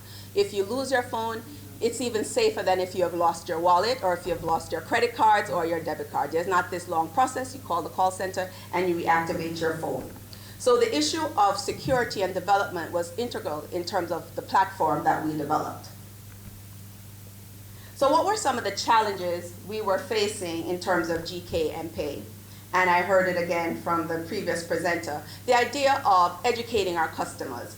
There is still this lack of trust for the technology. You know, do I really trust that my money is going to be on my phone, that I'm going to be able to use it when and where I want to use it? What if I lose it? So how do we truly get our customers to embrace this new technology? We also have to educate them that it's safer, you know, to use the phone. I have in the audience, we invited the head of the Taxi Association here today, Alan Blair, right? And one of the things we've been saying is, as taxi men, collecting, how is it safe for you to be on the road all time of night with money on your body? So we're also promoting safety, but still we were having a challenge. So customers, merchants were really not accepting that this is a new norm. So we have launched GK and Pay. I want to go to KFC, but KFC is saying, what is GK and Pay? What's in it for me? And the customers are saying, I can't go anywhere and cash out, so why should I get GK and Pay? So again, it was interesting to see the two approaches in terms of top-down, bottom-up, and which do we think is best for Jamaica, because there's going to have to be, I believe, a regulatory push to get persons on board, right? So the issue of onboarding our merchants, our agents, our customers is truly a challenge. Which come first, the chicken or the egg? So what do we need? We definitely need education, public awareness, not only of our customers, but also our consumers. We really, again, I said, would like to thank the BOJ for this type of symposium, because we do think it's building awareness. However, we think it has to go much more than that. It has to reach to the public in terms of saying, I have confidence in this system. I'm validating this new payment system for Jamaica. It's how Jamaica is truly going to have a digital economy. So we truly need that endorsement from the Bank of Jamaica. We need integration with our payment system, with our banking system. So if you think about it, the taxi man, he collects his $100,000 for the night. What does he want to do? And we talk about financial inclusion. He wants to put that money in his bank account, right? So right now he would have to go and cash out. We're saying he should be able to go to FGB, NCB, and lodge his monies to his bank account. And we think this is another integral takeaway of a symposium like this. We really need our consumer to be able to be bankable. And if we talk about true financial empowerment, true financial inclusion, this is the way we're going to get it. One of the things, and I said review of the wallet size, one of the things we also say is, if we have our taxi man lodging these funds every day to his bank, he can get his GK and Pay statement. Why can't he use that statement to say, this is my source of income? You know, this is my true, legitimate source of income. Whether it is to get a small loan, whether it's to get a loan for his daughter to go to college, we don't know. But these type of forward thinking is really what we need when we start talking about digital payments. Okay, Quisk is in NCB's solution, NCB's mobile wallet offering. Essentially is a way that you can make a payment or receive payment without either plastic, and you use your phone number in order to you can use your phone number, go to the ABM and can do cash out from the ABM, or you can make a payment at a merchant. So if you were to go to a merchant and instead of swiping your card or insertion of your card, you enter your 10-digit phone number, then your 6-digit password, and then you can pay for your goods or services. So, and you can also do peer-to-peer transfers. So if we go to, let's say a group of us go to dinner and we go Dutch, we can just transfer all the funds to one person, and then that person can make the payment on the NCB terminal to pay for the dinner. We launched Quiz in 2016, and we've seen increased interest because of a number of changes we've made to the product, and we made it a little easier as well for customers. So we see where there's been significant increase, and we have a number of quick service restaurants. So we've increased the offering, we've built out the ecosystem, and we continue to build out this ecosystem. So customers are seeing increase in value in NCB Quisk. Just about every merchant who has NCB terminals, you would be able to access Quisk. So for the newer merchants, they're signed up automatically with Quisk.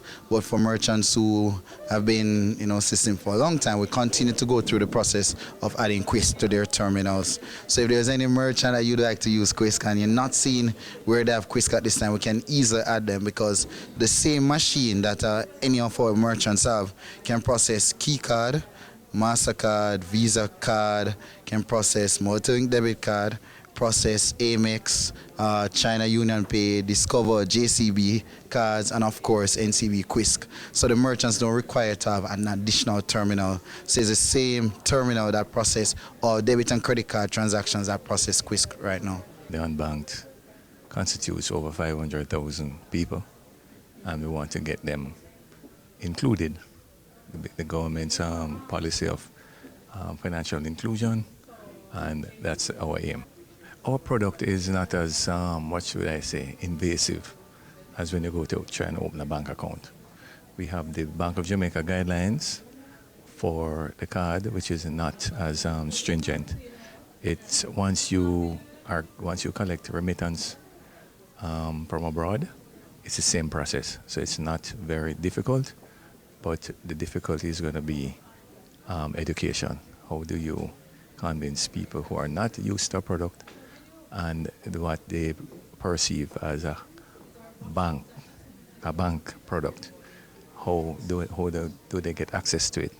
And that's what we're trying to do. We're trying to find ways to make it simple and fast. I think it's very timely, because without financial inclusion, the economy cannot grow. If you have half your population unbanked and doesn't have access to financial services, which means credit, just a regular bank account to do transactions, it's very, very difficult to maximize your potential. We went to a card product as opposed to the mobile wallet. Our products can also use mobile technology, but it's just an educational process, and that's long and hard. To convince somebody to put your money on a device like a phone, it's not an easy thing to persuade people to do. They don't have any confidence in it. They have never seen it. And how do you convince them that it is safe and this is going to be a very convenient tool? But over time, I believe Jamaicans are very technology savvy and hungry, and we hope that over time we'll have that. That brings us to the end of part one of our two-part coverage of the Driving Financial Inclusion with Digital Payments Conference. Until next time, I'm Javon Keys. Stay tuned to Business Access TV, serious about business.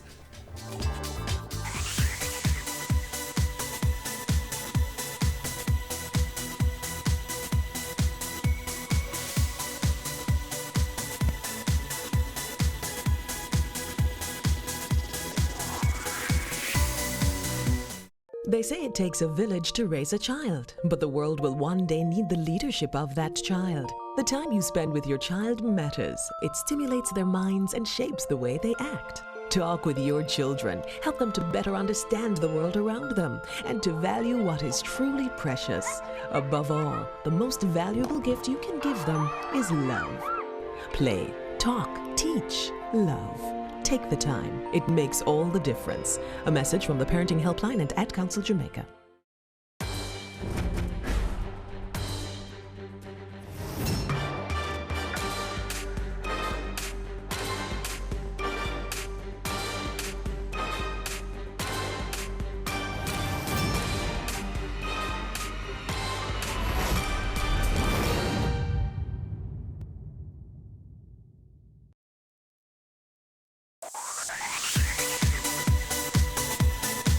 watching Business Access TV. Business Access. Business Access. Business Access. Business Access. You are watching Business Access TV. Business Access TV. Serious about business. Serious about business.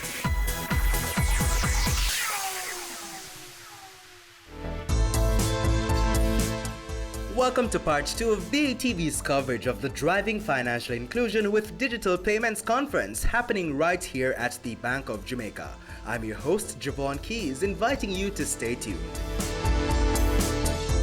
DBJ, in collaboration with the Inter-American Development Bank, has embarked on a program of financial inclusion, or assisting with the development of the and also assisting with the development of the micro, small and medium-sized enterprises.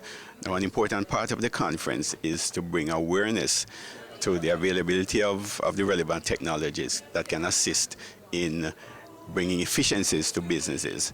So this conference is under the theme Electronic Retail Payments as well as Financial Inclusion, because we're seeking to bring micro and small businesses into the formal sector and for them to understand how they can utilize digital technology to improve their business operations. We think that the conference is timely because we're at a stage now in the market where there are 3 providers of call it non-traditional services, mobile money services, and one in the form of a prepaid MasterCard.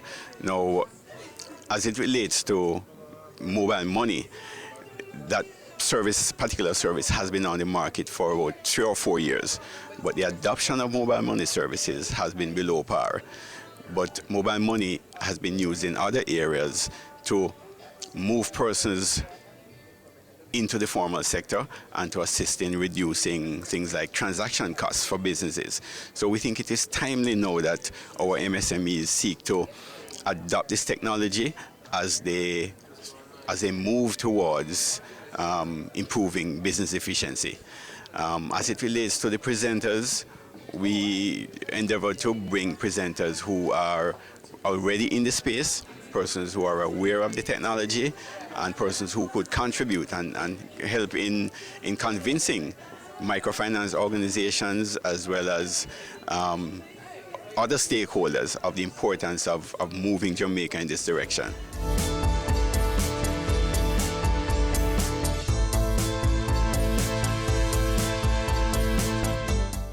The idea behind this is really seeking how we can help to develop the ecosystem for digital payments to encourage more persons to actually use it as a means of engaging with regulated financial institutions or regulated payment system providers.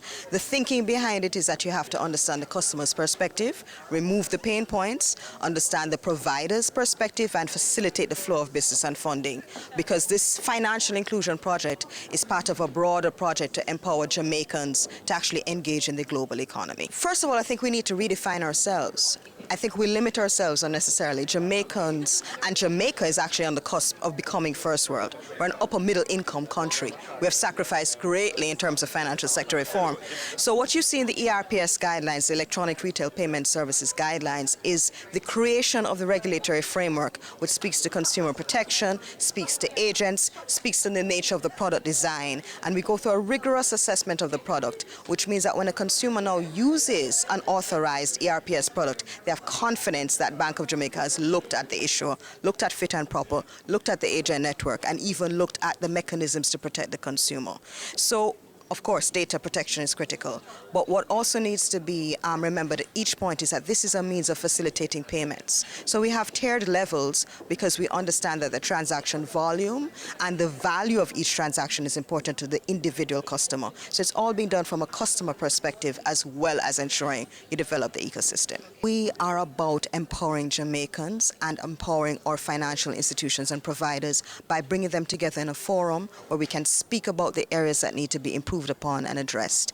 And the main takeaway for the Jamaicans would be that we can actually use digital payments to facilitate business and facilitate it easily with confidence, knowing the payment will go through, knowing that it will reach its intended recipient, and knowing that you have confidence at the end of the day, your wallet, your mobile wallet is in fact operating as it should to protect you.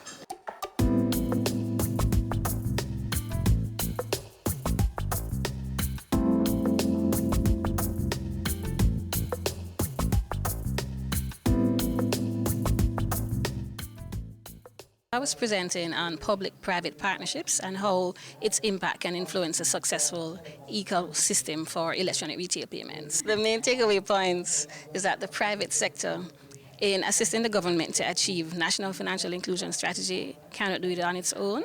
There has to be a substantial investment by the government itself to advance financial inclusion. This conference is an offshoot of the government's plan, and in this plan it involves the commitment to public and private partnership, which is education of the public on the government's intention to support digital products for the underserved, and hence it's called financial inclusion. It's very timely. Digital evolution, it's becoming faster and faster, and the sooner Jamaicans are made aware of the opportunities, the sooner the investors, all stakeholders, and the consumers can participate. I personally would not like to see a foreign company come in and provide solutions to our own citizens, which we are capable of doing. So it is incumbent upon us to now start to roll out our strategies. There are 4 authorized issuers, and issuer is the company who will be providing the service. There is Alliance, GK, which does MPay, Quisk, NCB, and previously there was Connect. And these companies have made significant advancements and investments into the new ecosystem. And I personally believe that there's so much opportunity. Lasco Financial Services is preparing its application as well, because we see the opportunities in the market. But for the state, we believe it is necessary for them to assist us with the public education, because we have to convert. It's going to be a lot to convert new customers who are not fully aware of the opportunities and the entire security features of this digital payment. That us as issuers can't do on our own. So that was mainly the gist of my presentation, to make the state think differently about their role in financial inclusion, and also to make the investors think differently about their role. I find that most of the investors are so focused on the payment system, which is the technology, and not thinking about the ecosystem. Now, the ecosystem is necessary to drive success, which is all the merchants involved, all the agents that are involved, and other government stakeholders. So I hope today I was able to give them a different perspective. So far, there's not been any successful business proposition, neither for the customer nor the investors themselves. So I hope I was able to get them to think a little differently today. It's time for a quick break, but stay with us. We have much more after this.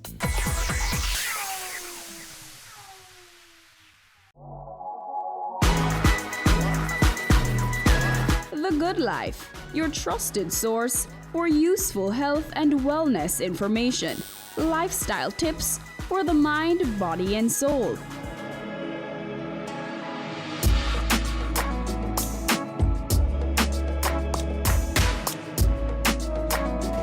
Tune in Tuesdays at 8:30 p.m. on Business Access TV. As a teacher for over 8 years, we need to realize that the children are our future. We need to love them, appreciate and respect our children. No more violence against children. No more!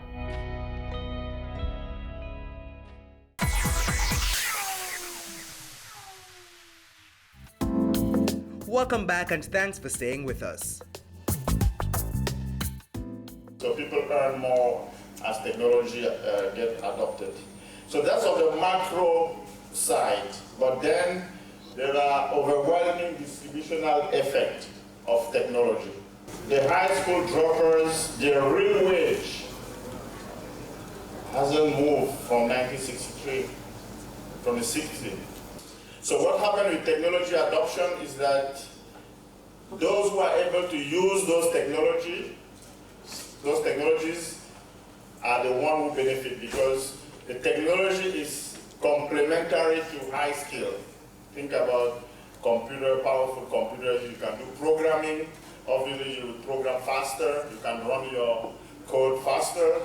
But if you have robots are substitute to who? Robots are substitute to low-skilled workers. You still need high-skilled people to program those robots. So in equilibrium, you would have more higher real wage, higher productivity for high-skilled workers, and lower real wage for low-skilled workers. Because the demand for those low-skilled is lower because they get substituted with robots, but the demand for high-skill is higher because you need more high-skilled people to program and to actually operate those robots.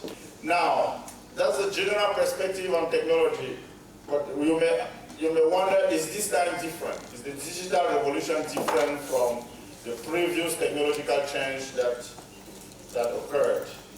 In some respect, yes, but not totally.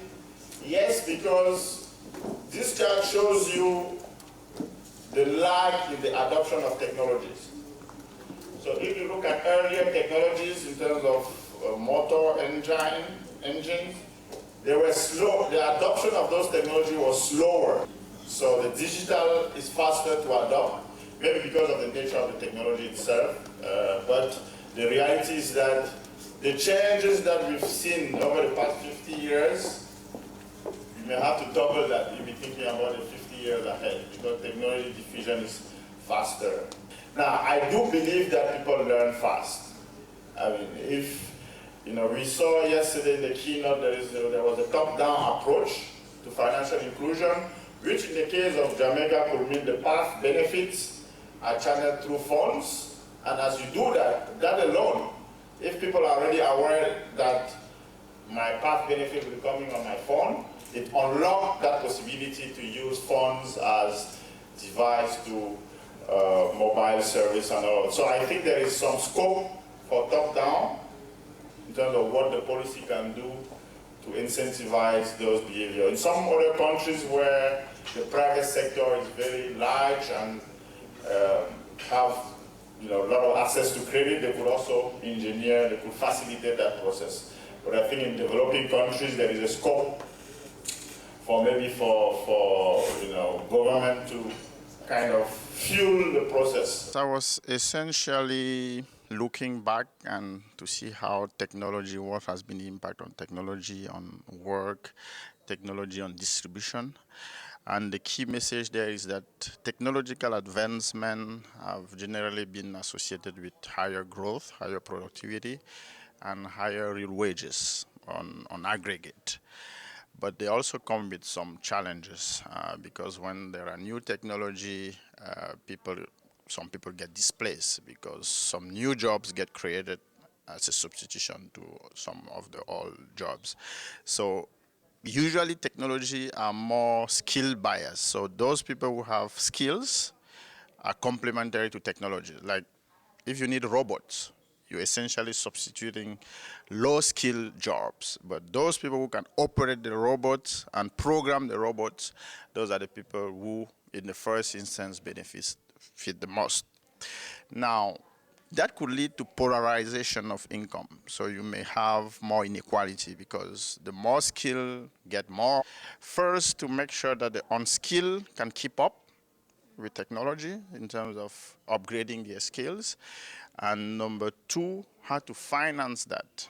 Because the government wants to spend more in those areas, there is scope to raise taxes. And when you think about tax, you don't want to tax the income of the person earning more because he may work less. So you don't want distortionary taxes. You want consumption type tax. So in that model, they try to see if taxing consumption to finance more education spending and providing some transfers, how can you redistribute the gain of technological change? So you keep the growth, so you keep the fact, you don't prevent technology from occurring because one of the nature of the growth and development is that new sectors comes up, some jobs get destroyed, and as long as there is no distortion in the process, you shouldn't prevent the process.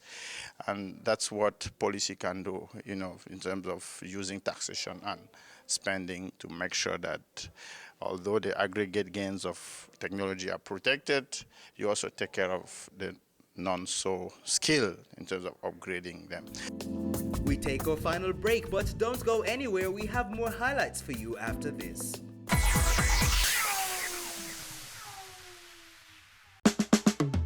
Caring Hands Season 3 continues to effect change in a changing environment. Many of us were raised by grandmothers, right? So, I mean, we know the wisdom that these people have. Going beyond business. The little leaders of today are our leaders of tomorrow. And with the proper education, we'll have very good leadership coming from that.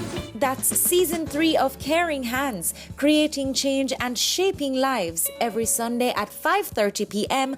on Business Access TV. Your business matters. Business Access TV offers you the most innovative and effective advertising solution for your business, specializing in B2B sales, cost-effective solutions, the customers you want, the repetition you need. No matter the size and nature of your company, your business matters. Call us at 876-291-6233 or 876-376-4225. Email sales@batvja.com.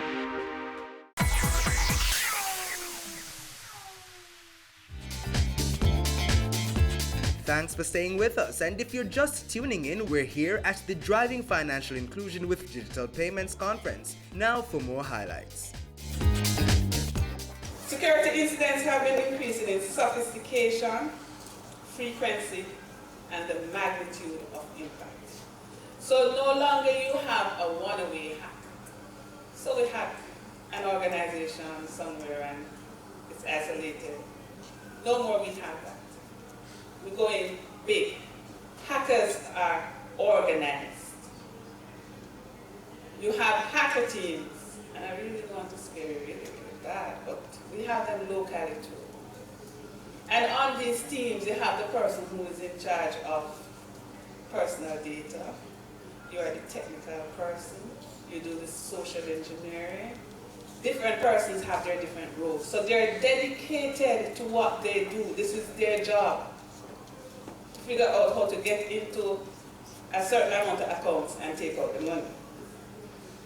These incidents, as I may have alluded to before, affect the reputation of the company, their finances, and even their physical assets, because they can take down your networks. This undermines your competitiveness and your ability to innovate and position yourself in the marketplace. You can suffer tangible, physical, or economic harms. Security incidents can impose significant costs on an economy as a whole, eroding trust and spreads across sectors. The attacks themselves may be intentional. So they may sit and plan for a year that look, we're coming for Bank of Jamaica. However, it may also be unintentional. You may just have that one user that's clicked on the wrong thing. A lot of times, that happens. What are some of the ways in which this can happen? Now, research has shown that the biggest security issue in any organization is the human factor. So you spend all this money and you buy the latest firewalls and you have all the policies in place. But if your users are not aware, if they don't know that Mr. Morrison's name does not have an S, it can cause a problem. So you have to be aware, you have to be really conscious of these things. Think about it. You must have policies and procedures in place. As the leaders, as the managers of the organizations, you have to ensure that you have the end user policies, your social media policies. I know these are things we generally don't think about because they're not traditional, but it's the age in which we're living again.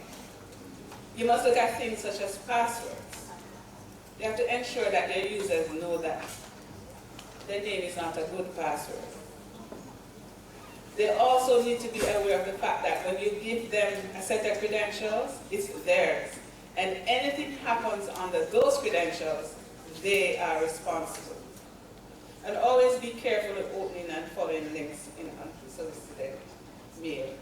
If you don't know the person, like me and the cyber jutsu person, don't be clicking at them. As much as it make you feel good, the feel good factor is what they used to catch. And what we say, always we cyber say, protect yourself online and think before you click. And I've even gone further now to say think before you post, because some of the things that you're posting, they're even more dangerous than somebody stealing your phone. I spoke about the need for persons to be aware of the issues that can arise with using online platforms as well as using electronic devices.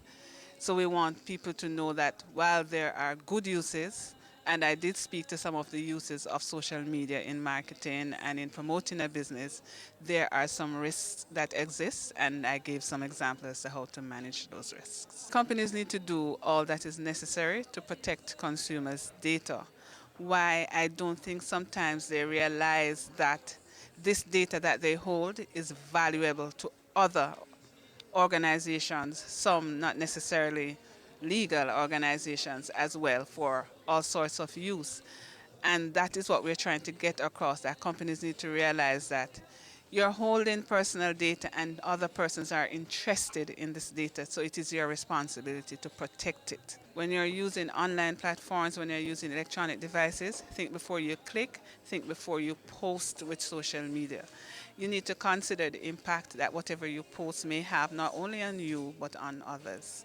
Thinking before you click can save yourself and your organization a lot of trouble. As it relates to a digital world, and as users and consumers increase their usage, and the intention is that as technology improves and increase, then more and more persons should take up the use, especially to do businesses and services.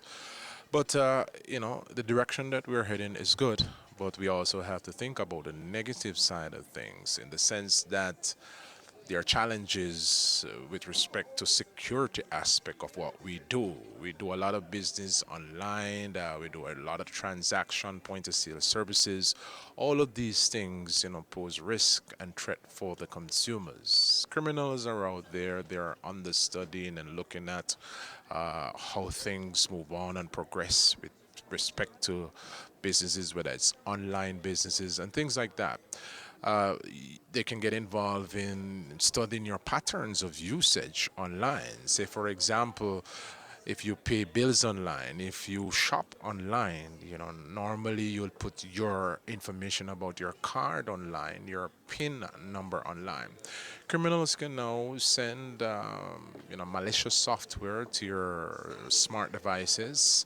Once it gets on your devices, these criminals now have access to your information. It dumps things like keyloggers, so when you're ready to put your card number in, they capture that number. It goes as far as turning on your camera system and turns on your audio system. Sounds very scary, but indeed it is so. I'm not here to let persons become paranoid, but becomes aware of the possibilities that are out there. Sometimes you go to point of sale to do your transactions. We have to be careful of the persons that are accepting your debit and credit card, because sometimes they work with the criminal underworld. They get things like skimmers, a similar thing to your swipe when you take it to the supermarket or gas station. Swipes. Criminals are now bringing into the country the fake ones, so that cashiers and persons who are accepting these cards, they will have the fake, what we call a skimmer. Once you make your payment and you're not paying attention, these persons can swipe these cards, capture the information about your card, recreate your card, or get into your account. So I'd advise shoppers, when you go to the gas station, don't just give your card and turn your back or let the attendant go away with your card. If they're not doing these transactions in your presence, then you should not do business with that kind of business place. So these are some of the things, we just want you to be aware that these are the possibilities, and you have to be vigilant as a user and as a consumer, because the more and more we move into a cashless society, it becomes more challenging for law enforcement to investigate these cases. as I said before, the internet has no borders, and all of these things are connected on a global scale to different servers providing different services. And sometimes you have persons out there that can hide their criminal activity. Say, for example, an IP address. Criminals can now hide their IP address, make it appear that it's coming from a specific server, a proxy server, makes it more difficult for law enforcement to track these criminals. But I want to reassure the Jamaican public that law enforcement and government is doing the best they can at this point, seeing that digitization and technology drives the economy. We'll have to prepare ourselves to serve and protect consumers as they use technology more. Laws are in place to deal with criminals and to deter their activity. We have the Cybercrime Act of 2015, which is now up for revision. The penalties are stiff. If it's in the lower court, it can be between 3 to 5 years or $3 to $5 million. If it's in the upper court, you can get a maximum of 20 years or $20 million. And these are some of the things we are putting in place to deter criminal activity. Of course, the police department do have a specific unit that deals with the investigation of these types of crimes. Personnel have been trained and have the necessary skill set that can investigate these matters. Another thing is that Jamaica is a part of a global network of investigators and skilled person who can investigate these cases. So because the internet has no borders, it means that a perpetrator can, have access to your information from outside of Jamaica, which means that you need the support of other countries. Jamaica is a part of a 24/7 network, which comprises of about 80 different countries. So if a perpetrator appears to be coming from country X, once that country is a part of the network, then they will collaborate and support the investigation with the local police department. And that is something that, we want consumers to be reassured that indeed we are trying to keep up with the game as criminals get more sophisticated. And that brings us to the end of part 2 of our 2-part coverage of the Driving Financial Inclusion with Digital Payments Conference. Until next time, I'm Javon Keys, inviting you to stay tuned to Business Access TV, serious about business.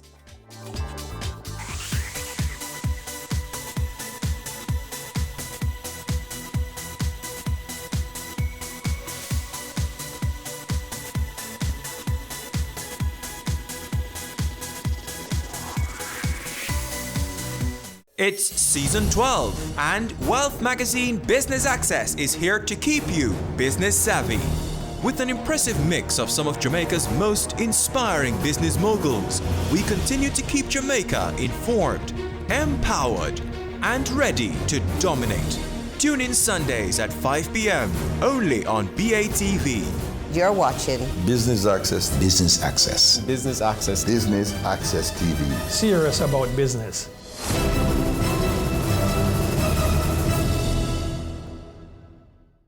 Ready for cable for as little as $100? Ready for no monthly cable bill? Ready for 10 TV channels absolutely free? Then pick up our Ready TV box at authorized stores for $4,500. Hook it up to your TV set. Buy now and get $1,000. Pick it up, hook it up, top it up. Ready TV. Prepaid cable TV when you're ready. Now serving Kingston and St. Catherine. Limited time offer while stocks last. Conditions apply.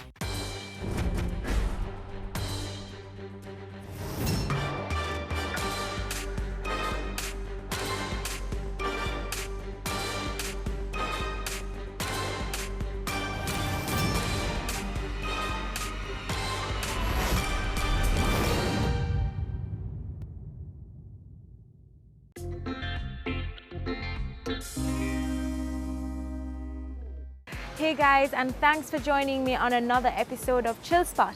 This week we'll be hanging out with Cherie Martin, Senior Vice President of Energy Delivery for JPS.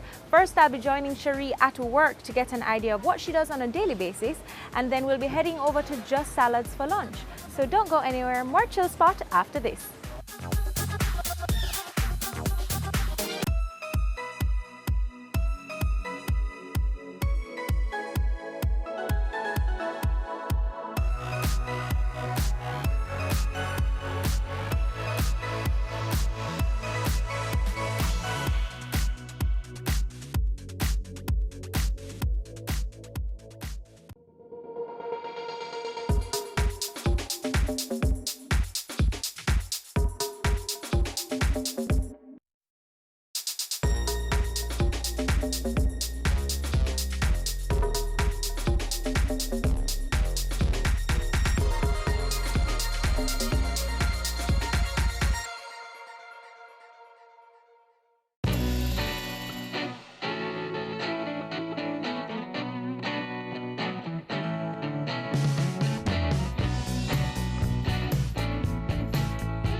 Hi, Cherie. Hi, Candy. Good to see you. Good to see you again, too.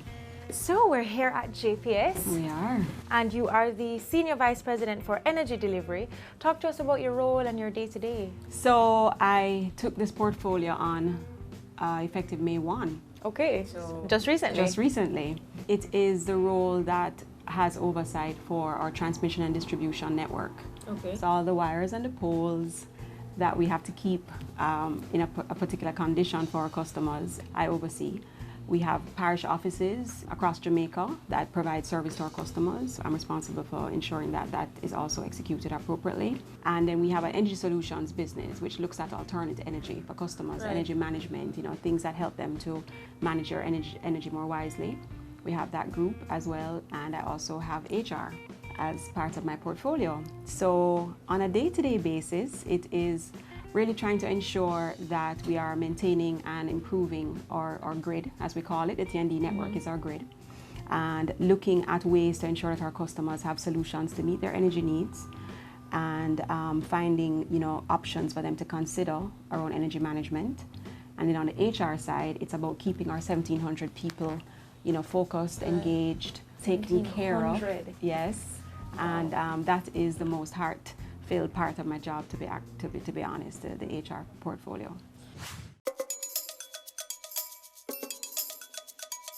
Now, with the trend globally for everybody to reduce their carbon footprint, how has JPS integrated that into their business model? We are in support of the national agenda for energy, which is really, if you think about it in 3 pillars: affordability, sustainability, and security. Underpinning all of that is a central theme for husbandry of the planet and how we manage our resources. So alternate energy sources, where we reduce the reliance on fossil fuel like oil, is a direction that we are going in. Cleaner, more efficient ways of generating power is also a direction. So if you think about what we've done in the last couple of months with the Bogue power plant, where we've converted it from oil to gas, that is a signal, a really big step for Jamaica to reduce its reliance on fossil fuels. But we're also expanding our renewable energy landscape in the country, and more customers are looking to that source for options. Because of a clean and green agenda, the environment is something that we would like to see more action and more lobbying taken for in Jamaica with our policymakers. But even until that happens, JPS is saying that we can do our part. So we have a big push internally. We have an initiative called the Clean and Green Initiative internally with our staff members, and even looking at projects outside to say how can we influence what's happening in terms of just a more stronger environmental stewardship. So we have our staff members through JPS Foundation, for instance, doing tree planting. We encourage conservation internally. There are just a host of things that we're doing at a local level. But we also believe that at a national level, changing out from fossil fuels, adding more diversity to our fuel mix by introducing renewables is something that the country deserves, and we're all behind that. Okay, and what would you say is the biggest misconception about JPS? I think now more than ever, persons have seen a shift towards a company that has put the customer at the heart of its business and that takes seriously its role as a key player in economic growth and development in Jamaica. I really feel people are witnessing that, and the misconceptions that they had before around us being, uncaring. There are other words that have been used to describe the brand. We don't need to mention We don't need to those. mention those. And I would like to think that we're signaling, not just with our words, but with our actions, that we are taking seriously our role as the leading energy provider in Jamaica. So the misconceptions previously, I would like to think they're changing around, service, around responsiveness, around, solutions-oriented businesses. And I also believe that persons think JPS is in a monopolistic environment. And the truth is we have been facing generation competition for some time. People have other options to choose when they look at generating power. So monopoly is one word that people may use to describe us, but we're seeing with the advent of the energy changes in the last couple of years, a shift in options. We face competition, Right. and that's not something I think people readily accept or acknowledge about us. And so we've had to respond in a way that says our market is changing, and we therefore have to treat with our customers differently. And remember conservation, yes. Coming up, I believe we all have both sides to us in terms of masculine energy, feminine energy. When the two come together, it's a beautiful harmony, it's a beautiful balance. And as individuals, we really should strive to nurture both. I'm 36. I'm a husband, a manager, and still very good looking. In 2 hours, I have the most important meeting of my life. But first, it's time to play.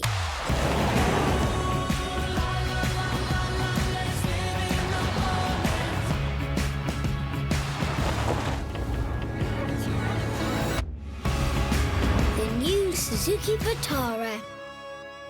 Have you seen it? It's BATV Live. Live streams of business news weekdays at 7:30 p.m. Stay on point Thursdays at 8 p.m. with our Business Current Affairs show and Weekend Business Report Saturdays at 7:30 p.m. wherever you are. Log on to our Facebook page at Business Access TV or visit our website at batvja.com. Live and at your fingertips. Business Access TV. Serious about business.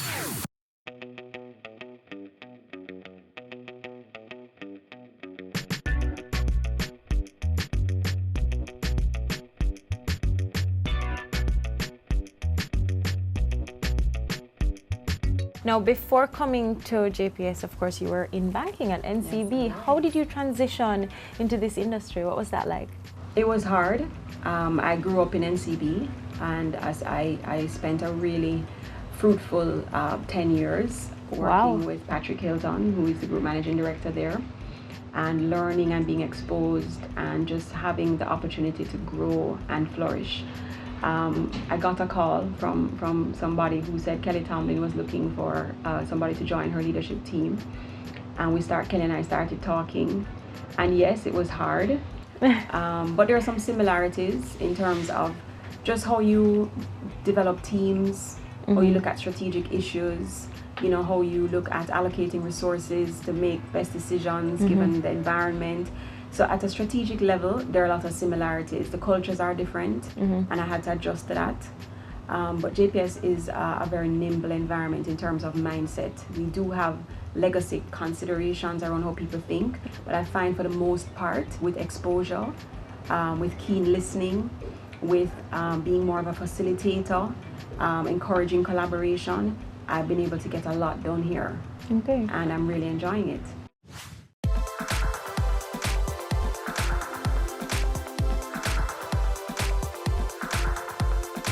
You guys have a lot of women leaders here at JPS. Would you say women make better leaders? Well, here's a perspective on female leadership, if there's such a thing. I believe we all have both sides to us, male and female, in terms of masculine energy, feminine energy.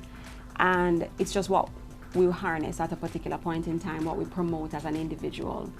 And the male energy tends to be, you know, far more hard, just focused, methodical. Right.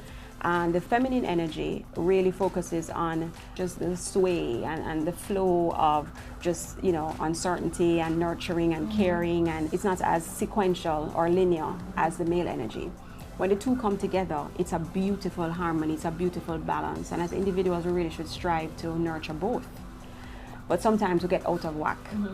So when I talk about female leadership or feminine energy, I'm not talking about women necessarily, which is, you know, probably the most tangible demonstration of that.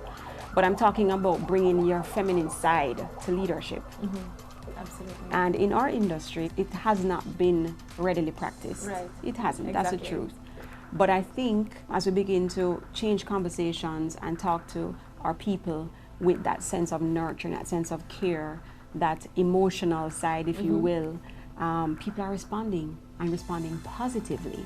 So being a woman in the industry, I have found that there's a lot of receptivity to our style, our brand.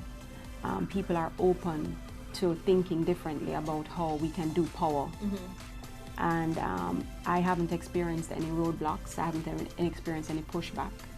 I think Kelly Tomlin is a great example of a force, of a feminine energy that has transformed a company, and we are all benefiting from that as JPS employees, and we will continue to push that agenda around just the fact that leaders need to show up with both balance, male and female. And what would you say drives you to succeed? I think what drives me to succeed more than anything else is this sense of self that says I can do anything I want to do. That there's literally nothing that I can conceive of that I want to pursue, that I'm not entitled to, that I don't deserve, and that is not within my reach. Well, that was all very interesting and a lot to take in. Even I feel very inspired just having this conversation. So I think the only thing left is for us to visit some of your co-workers. Yes, well, that would be let's good. go. Okay.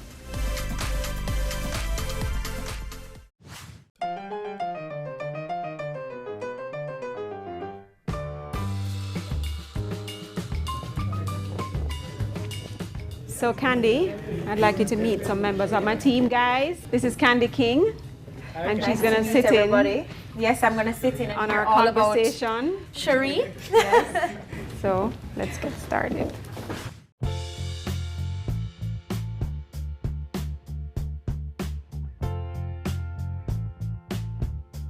So team, what is it like to work with Cherie? Cherie is Passion. Energetic. Yeah, she spoke about energy earlier. Yeah. If you are not energetic, you're in trouble because she's Keep up on with the her. go. Patient.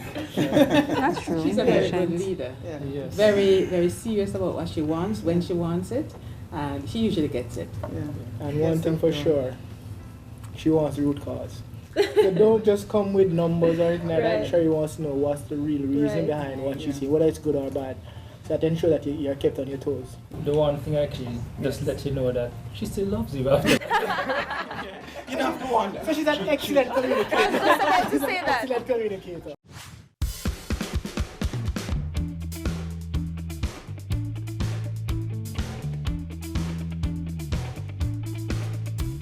Cherie, are any of them troublemakers? All of them.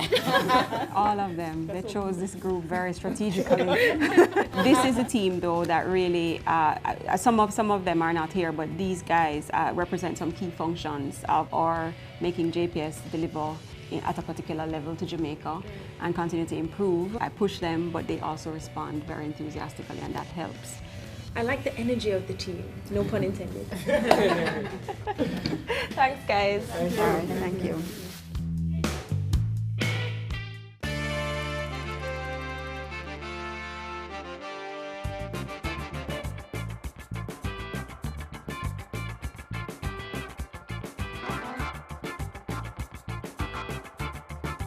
This is where you find her when she's scheming in our plot for world domination. Hi. Hi. Candy. Candy, I'm Kelly. Hi. Nice to meet you. Hey, nice to meet you. So this Welcome. is the lady behind JPS. This is the lady behind JPS. I don't know if I'm the lady. I'm one of the ladies. We have some strong women at JPS. That's good to hear.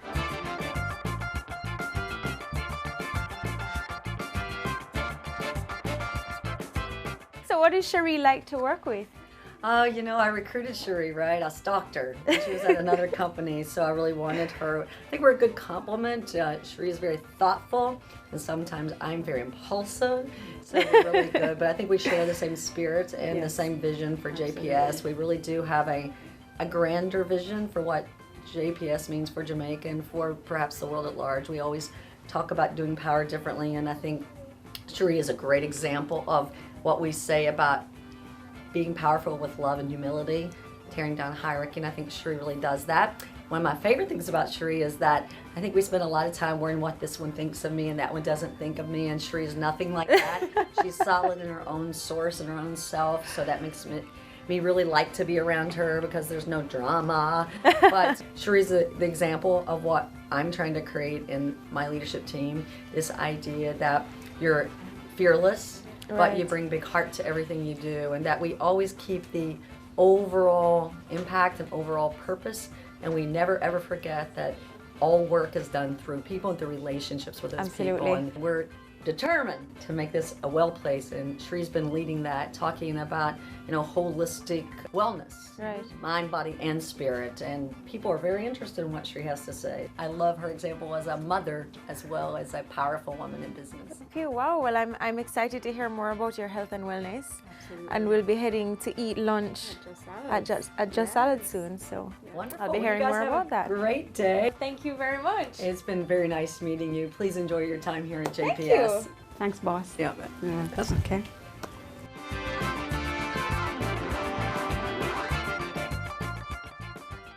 Coming up, tell us about some of your other interests. I'm very much interested in female empowerment.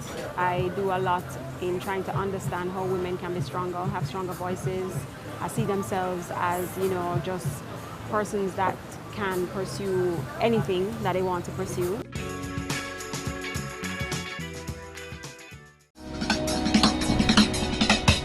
Cameo brings the creative industries to life. Highlighting creatives in different fields each week.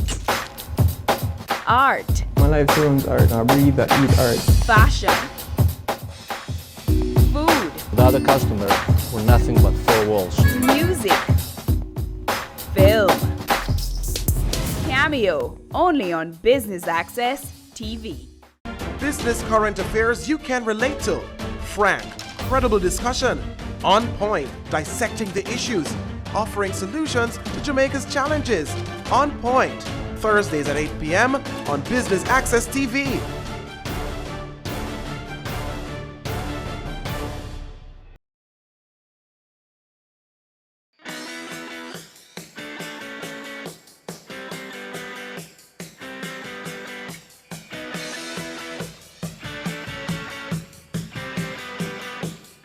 It's when you came in here one day and you asked me about it. How are you? Hi, Candy. You must be Joan. I'm Joan. Hi, Joan. Nice to meet you, Candy. Good to meet you. So, Joan, talk to us about Just Salads. How long has it been around? Just Salads has been around from 2011, and we're at this location which has been a prime position for us. What we try to offer here is that little oasis right in the middle of Kingston. Yes. And it's been working. And what about the concept of Just Salads? It started with friends and myself thinking we need to have a healthy option to eat in. Yes. Not just eating, as Jamaicans say, big food every day. Right. So I thought, let's make salads. But salads wasn't so acceptable because the average Jamaican thinks it's just bush you're eating. So I figured, okay, let's tweak it a little bit. And let's add some Jamaicanism to it. Right. So we added sweet potato, we have breadfruit salad, we have yam salad, we have tagine salad, and we have pasta salads. So with all of that, with your bush, which is your lettuce, tomatoes, cucumber, carrots, string beans, and corn. Then we add a little fruit to it to kick it up, and then we add our meat options. And you have about 6 options for chicken, mostly oriental style, using all breast tenderloins. And then we have grilled fish, grilled salmon, grilled shrimp. Crab backs, which is a favorite. Which is my popular one, one, that's a favorite here. And we have vegetarian options also. You can get quiche, you can get lasagnas. We have soups daily. And we try and tweak things a little bit that everybody who comes here should. And we make sure you find something to eat on our menu daily. And how would you say the business has evolved over the last 5 or 6 years? We're pretty comfortable with the market that we're holding now. And what we like about it is, like, every day at least one new person will come in. And when they come in, they're kind of amazed to know that they're expecting, when they say salad, I'm not really into salad, but when they get our salad, it's a huge I had difference. that exact experience. And it's a belly full. I had that belly full. Yes. So tell us why you love Just Salads. I love Just Salads for all the reasons that Joan just mentioned. It's heavy enough to hold you, but not too heavy. I do a lot of business here. I bring people over to have just a business lunch. Knowing and we that cater your lunches also, you know. Yes. You know, knowing that you have a healthy lunch, tasty, most importantly. The presentation is amazing. Oh, yes. A really great job here. We appreciate Joan. that. We appreciate that. I'm going to try out the shrimp. Do you have anything in mind? I think the shrimp could work for me today as well. I'm looking forward to it. I haven't had it in a while. Okay, that's good. So we're going to give you some sides for this. Oh, okay. That's the sweet potato That's and the the sweet potato. woo. And what are the vegetable option you wish? No tomatoes. No tomatoes. Cucumbers and lettuce. Cucumbers and lettuce. Okay, we'll give you all the... She really sounds like a usual here, man. She knows what she wants. She knows exactly what she wants. All right, well, thank you very much, Joan, for talking with us. All right, I'll get your plates out shortly. Thank you. Is the fact that you're a regular here any indication of your lifestyle? Are you into health and wellness? I absolutely am. I think everything about us starts with how we take care of our body, how we cultivate our minds, but it all comes from source of spirit. So it's a really, triage of management, if you will. Just being conscious of your mind, your body, and your spirit constantly. Something I've been practicing for, I would say, probably the last 20 years. Wow, okay. Just building my awareness and consciousness of those three elements of who we are. Right. And so eating well is a big part of that. Okay, and would you consider yourself a foodie? I have friends who are more foodie than I am, but I do like to try new things. The problem is, my husband will tell you, when I try something, I want to stay. I'm good with that, and I'll have that constantly. Forever. I'm not really into Trying new exotic dishes. Okay. But if I try it and I like it, I'm going to want it more and more, and I'll keep ordering it, and I'll let's go to the same place all the time, which he gets a bit annoyed with sometimes, but he manages me.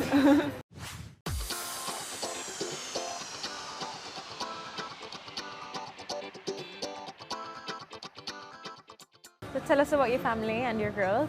So I have two girls, Melissa and Kelly. They're 19 and 15. Melissa is at college.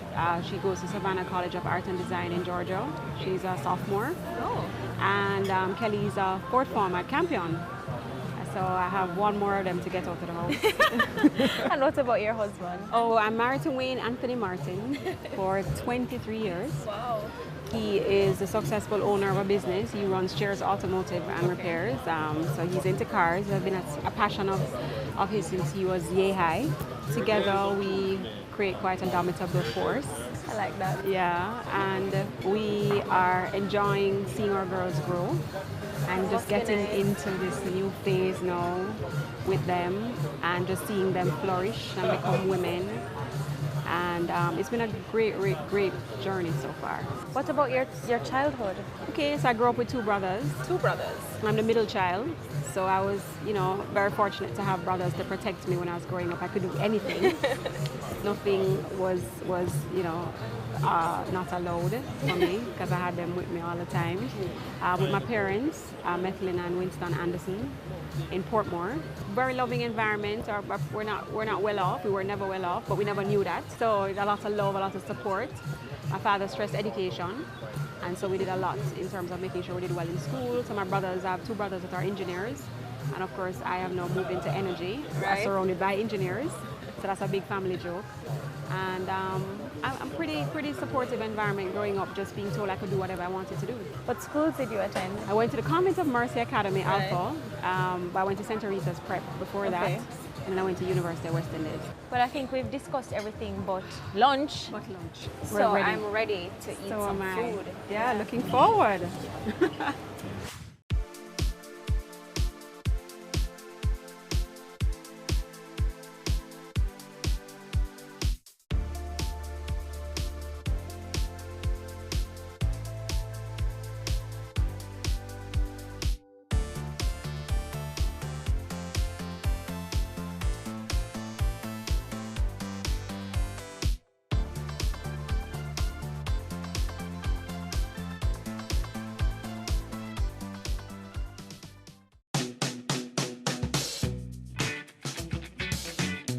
How was your meal?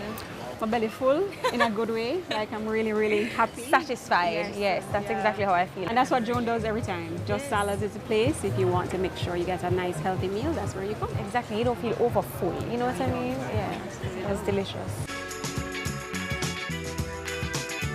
All right, so tell us about some of your other interests. I'm very much interested in female empowerment. I do a lot in trying to understand how women can be stronger, have stronger voices, see themselves as, just persons that can pursue anything that they want to pursue. And that's important because women aren't typically told that. We're always told about limitations. So I'm very much interested in that.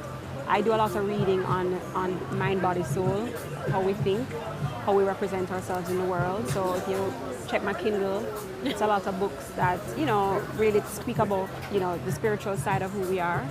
I'm into yoga. I absolutely have to do meditation. It has been a lifesaver for me for the last 10 years easily. It just allowing me to be very centered, feeling more confident, being able to process my thoughts and my emotions so I can show up how I want to show up. So those are my interests.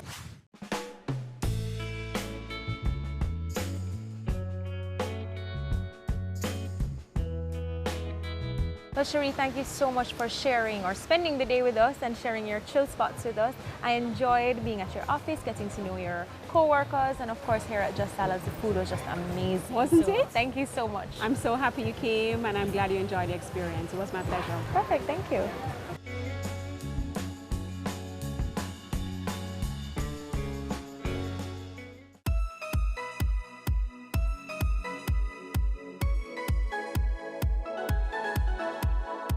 And that's it for this episode of Chill Spot, where we got to hang out with Cherie Martin, Senior Vice President of Energy Delivery for JPS. Today we got a chance to see how she does things at work, and of course we enjoyed our lunch here at Just Salads. So until next time, I'm Candy for Chill Spot. Bye.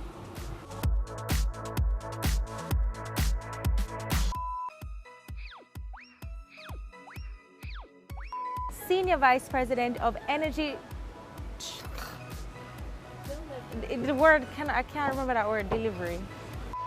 We got a chance to see how things work at work for Cherie, and then we got to see how she's... Okay, ready. Tune in this Friday at 8 p.m. Blah, blah, blah. All right, let me work out what I'm saying in my head first.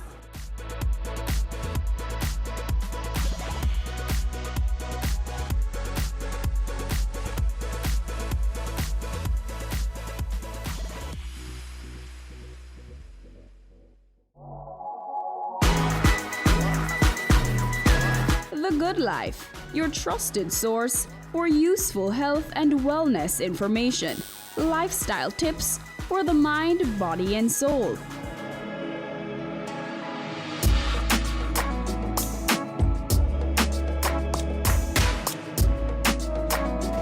Tune in Tuesdays at 8:30 p.m. on Business Access TV. Sundays at 4:30 p.m. It's all about Home Sweet Home. Get your half-hour dose of the business of real estate, from laws and concepts to reality, building, buying, or renting. Or what about trends in decor or renovations? Home Sweet Home will keep you up to date.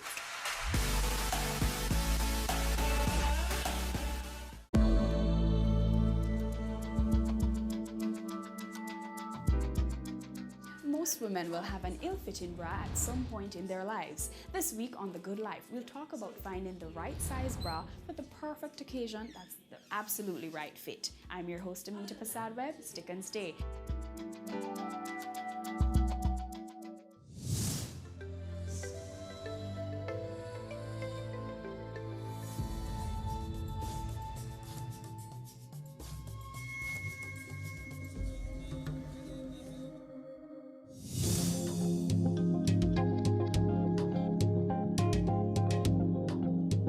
We're here at La Belle Femme to talk to bra fit specialist Donalda Reed to get the scoop on everything from the sizing process to how to make your bras last.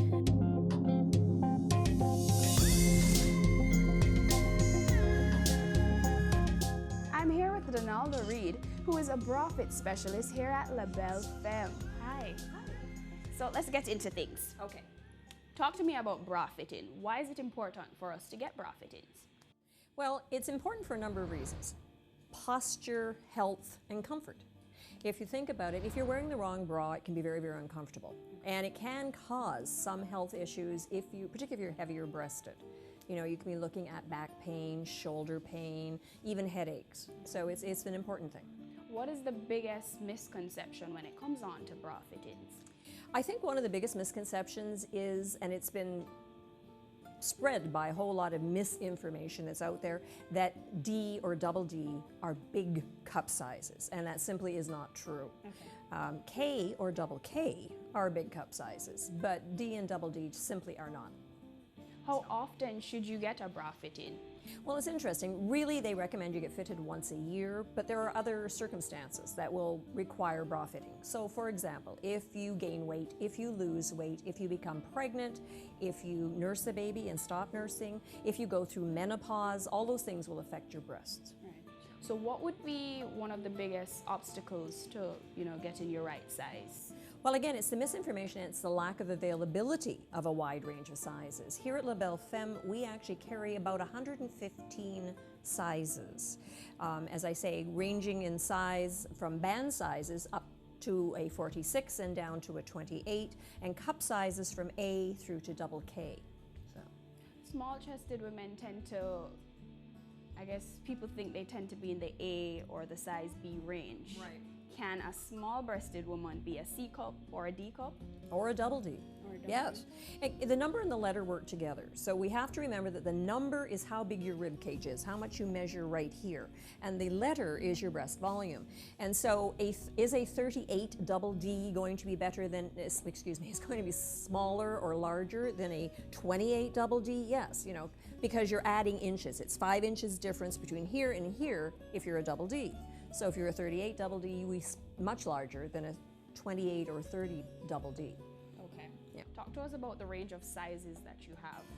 Well, as I say, we do carry a very wide range of sizes, and it can be quite a shock to women when they come in, because we frequently have women coming in saying, I'm a 36 double D, or I'm a 36C, or there are certain sizes we hear over and over again. If a woman is very full-breasted, she will ask us for a 42 double D or a 40 double D, and again, that is just simply not accurate. So we carry in a 40 band, for example, if you were actually very, very small breasted, you could be a 40A. We've never seen anybody that size, but they do go up to like a K. So every single band size has a wide range of cup sizes within it, which indicates breast volume. With strapless and other types of bras, what would you say are the biggest misconceptions in regards to the types of bras available? Well, again, I think it has to do with strapless bras. I think a lot of women find them very uncomfortable, and we refer to as a good-fitting strapless bra as sort of as a holy grail. Because if for somebody like you, for example, who is a very petite individual, if you are not wearing a snug-fitting strapless bra, and you probably would have difficulty finding such a thing except in a store like this, you're going to be pulling it up all the time. And so there are a lot, because it slides down, and that's because you're wearing the wrong size. So when women who are fuller busted or even smaller busted find a bra that doesn't move on them, they just cannot believe it. But again, it's getting into the correct size, making sure it's a snug fit. How often should you go about replacing your bras? Well, again, that has to do with how many bras you own and how well you take care of them. If you own, let's say, 5, 6, 7, 8, 9 bras, and you are taking good care of them, you're washing them carefully, you are not drying them in a dryer, which you should never do, and you're washing them in cold water, either by hand or in a machine on a delicate cycle, they should last anywhere 2-3 years. If you only have a couple of bras, but you're treating them well, you should probably get your bras changed out about every 9 months. Okay. How do I extend the life of my bras? You mentioned proper care. Right. That's a biggie. One of the big things is how you put a bra on. Women want to think that it's an easy thing, that you do it up in the front, right, and you spin it around to the back. Yeah. That does such terrible things to your bra. If anybody's ever had an underwire or bone come out of a bra, it is quite often because you have been doing that. So you're wearing that fabric out, that the bone is inside, and it's really detrimental to you. And when you're wearing a bra that fits you, it is much harder to do that, to spin it around, and you're yanking it, and it can cause serious damage. And let's talk about the different sizes of bras that you have. Okay, we have a very wide size range, and I can even show you, to give you an example. Now, this is neither the smallest or the largest, but it gives you an idea. So right here, hiding behind our pillow, this bra that you're looking at here, which is, as you can see, very, very small. That is a 30, again, that's how big it is around the rib cage, a 30A. That's pretty much the smallest cup size we carry, and you can see it's very small. This one, which is much harder to see because it is so large, This is a 40, again, that's the number, that is how big the rib cage is, but it's a 40K. And as you can see, it is significantly bigger. So that is a really substantial different range of sizes. And that pretty much shows you the breadth of sizes we carry. So let's say I want to wash my bra. Okay. Right? How do I go about doing that? Well, there are several steps that'll help you maintain the life of your bra when you're taking care of them. If you decide you want to wash your bra in the machine, which you can only do under certain circumstances, you would first of all want to hook your bra closed, because in a washing machine it will twist, and this will prevent the underwire from getting out of shape. And if you're going to wash in the machine, you also want to make sure you're doing it on the delicate cycle in cold water and with a great deal of care. The other way, obviously, is to wash by hand. And never put them in the dryer, always hang it to dry. And storage, by the way, you want to store it flat. If you start with a bra like this, if you tuck it inside like this and put it down like that, eventually it will lose its shape because all these wrinkles will become permanent. Any tips for women who want to go and get a bra fitting or get a bra sizing? The first thing I always suggest is when you walk in, ask what is your range of sizes. If somebody tells you they stop at a double D or triple D, you are immediately going to know you're not going to get a really accurate fitting because there are so many more sizes available. So let's say I have my size. Right. Let's go through the different types of bras. Oh, okay. And different types of bras will create different effects. That's one of the things to keep in mind. There are many different types. We'll cover off a few. This little bra we were looking at earlier, I don't know if you can turn around if the camera can catch it, but inside here there is extra padding. This is what's referred to as a push-up bra. Anytime you have a bra with this much heavy padding in the bottom, which is really only for smaller breasted girls to give them a little more volume, this bra will do that because it has that extra padding. This also is a plunge bra. And we call it a plunge because, as you can see, it goes down very deeply and it does not have a very wide, this is referred to as the center gore, it doesn't have a wide center gore. And any bra that is a plunge bra will give you a little extra cleavage. So if you're looking for cleavage. Then we have, obviously, a strapless or convertible bra. This bra is great because it is not only a strapless bra, but it has, again, a deep plunge, so it's good under a lot of clothes, so it's very versatile. And then it comes with the straps, so you can also use those if you want to.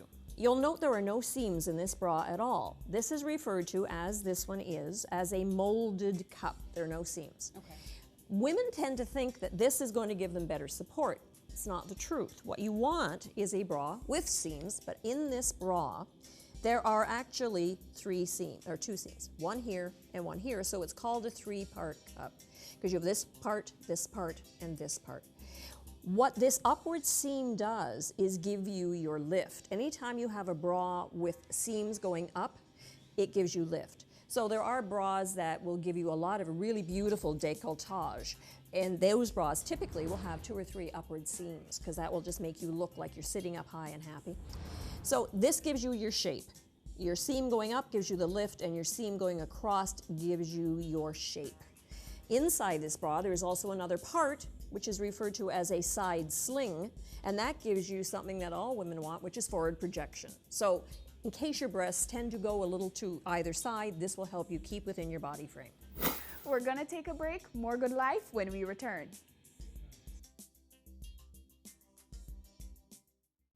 It's Island Hour, it's Island Hour, it's Island Hour, free eye test. It's Island Hour, it's Island Hour, it's Island Hour, free eye test. Free eye testing is back and it's here to stay. Island Eyewear offers free eye testing every day, all day at all locations island-wide. Conditions apply. Make your appointment today at www.islandeyewear.com or call us 630-1180. Island Eyewear, your style, your price. It's Island Hour, free eye test. It's season 12, and Wealth Magazine Business Access is here to keep you business savvy. With an impressive mix of some of Jamaica's most inspiring business moguls, we continue to keep Jamaica informed, empowered, and ready to dominate. Tune in Sundays at 5 p.m. only on BATV. You're watching Business Access. Business Access. Business Access. Business Access TV. Serious about business.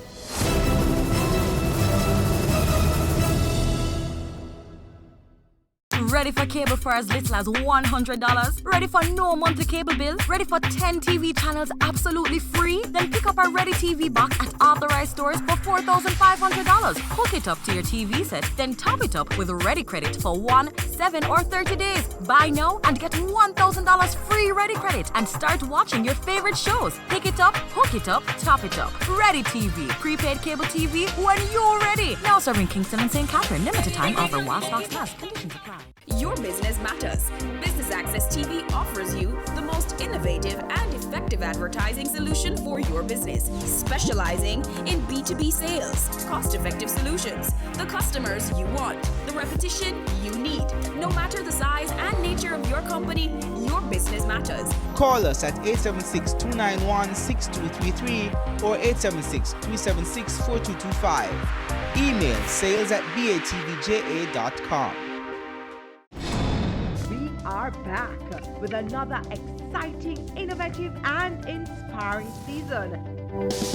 It takes a lot of stick-to-itiveness, being consistent and persistent in whatever you're doing. That's the bottom line. Business exists to add value to people's lives. And if we're not doing that, might as well we lock down the store and just call it a day. It's a season 3 of Creating Wealth, Mondays at 8 p.m. on Business Access TV.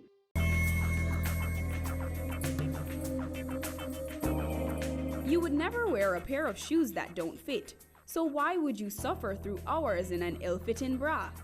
If you struggle with a common bra mishap, a few small adjustments can help you find a more comfortable style.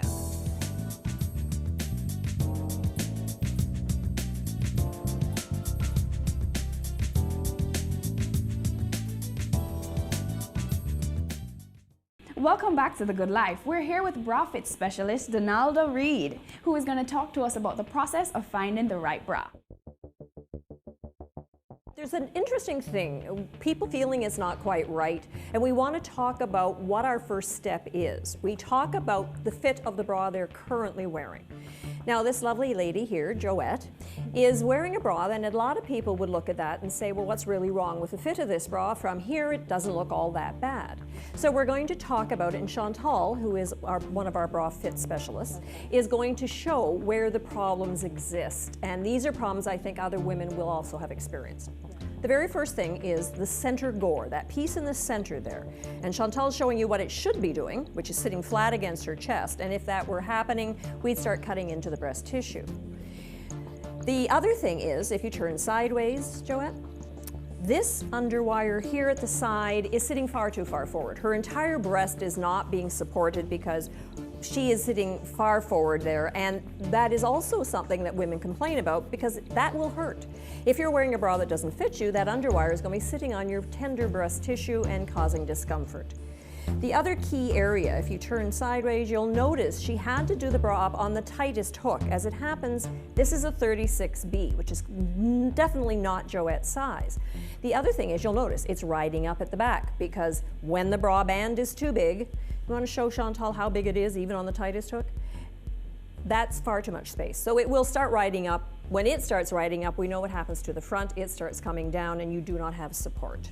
So we're going to get Joette into her correct size, and then we're going to show you what a difference it makes. Okay. All right, so talk to us about the fit of the new bra. Okay. The big difference you'll see right away is that center gore, the piece in the center, is now sitting flat against her rib cage, and that is giving her much better support. And if Joette will turn sideways, you will also notice now the underwire is going right back against her rib cage. And if Chantal pushes in, that is not breast tissue anymore, that is rib cage. The other thing that you've missed is how she put it on. When she puts the bra on, she ensures that she goes right back to the underwire. You'll also notice where the bra is done up. When you buy a new bra, it should always be on that first set or loosest set of hooks. That is because they give you those 3 sets of hooks, so as the bra stretches, and they all do, no matter how much you pay for them, you can keep moving over. When you get to the last row of hooks, and the bra is now too loose, it's time for a new bra. The other thing you'll note is where the bra is now sitting.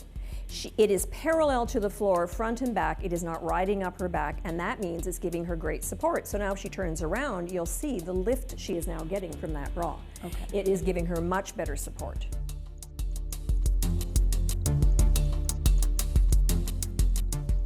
All right, so Joette has changed her bra again, and this is a different size. It is actually. We tell women not to get too married to a number and a size because different bras will fit slightly differently. Okay. Just for your information, the bra that Joette wore in was a 36B, which clearly did not fit her. The one she had on previously was a 34F. This one is a 34 triple D, so which goes to the idea that triple D is huge because Joette is an average size. It's just a matter of making sure that people understand that the alphabet doesn't end at triple D. This one fits her beautifully. This is again a plunge bra, but it's got a smoother cup, so it's good for under t-shirts, and it's, it's a different style bra, and different styles fit differently. All right, thank you, Donalda and Chantal and Joette. So guys, stick and stay. We have so much more. We're taking a very short break. Career Moves has always explored interesting careers, highlighting all you may not have known about them. This season is no different. Coming back to Jamaica, everyone's like, fizzy what? Fizzy who? When you find a bright boy or girl in the class and people say, what are you going to be? The parents will say, you have to go be a doctor, you have to go be a lawyer.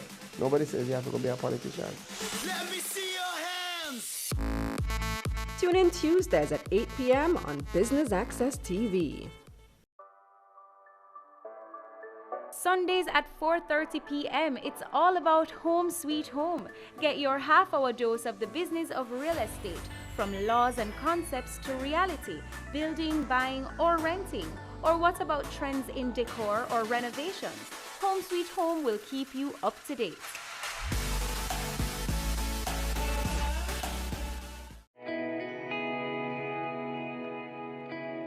Violence against women is a violation of human rights.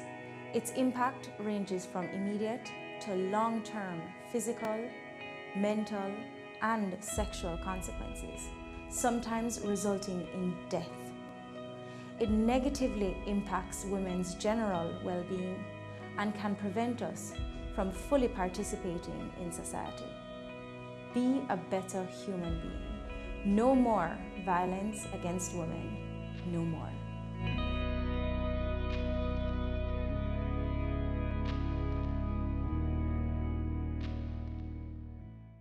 They say it takes a village to raise a child, but the world will one day need the leadership of that child. The time you spend with your child matters. It stimulates their minds and shapes the way they act. Talk with your children. Help them to better understand the world around them and to value what is truly precious.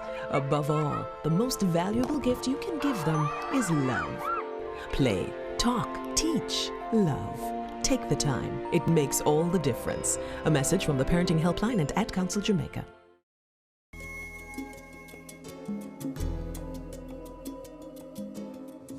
Welcome back to The Good Life. La Belle Femme is a retail lingerie store that prides itself on getting women fitted. Hi again. Donalda. Yeah. So talk to me about La Belle Femme. Where did the concept come about? Well, when I started looking around to see where I would find a bra that might fit me, and I realized I didn't have many options, and then looking around, clearly I was not alone. That's what made me decide to get into this business. The name La Belle Femme is simply French for the beautiful woman, because we believe all women, regardless of size, shape, or anything, are beautiful. All women are beautiful. So talk to us about the products and services that you have here available at La Belle Femme. Well, obviously we start with bra fitting, but then we carry a wide range of styles of bras, like sports bras if you're active, or maternity bras if you're nursing. And we also do fitting for women who are breast cancer survivors. We sell both breast forms and the bras that hold them. And then we expand beyond that into lingerie and panties and some swimwear. So let's take a look at what you have here. All right, well, on this wall, we're showing predominantly strapless bras. So you'll see different styles of strapless bras, very smooth cup. This one actually has a little push-up in it. This is more of a bandeau style. Some for the smaller breasted women. We carry a wide range. We carry about 12 styles of strapless bras. This is an interesting bra because it's a very deep U, as you can see. So if you have a very low cup dress on, it would work perfectly. This is kind of a little mini midline bra, but again, only for some smaller sizes, and then some other cute little things here. Alrighty, and what else do you have? Well, I should mention, we have backless bras. Because if you had a dress on that had a very low back or no back, and you are a certain size, this is a backless, strapless bra. So there's adhesive in the package that you put on the side and it holds the bra in place, and you can wear any kind of fashion and not be concerned.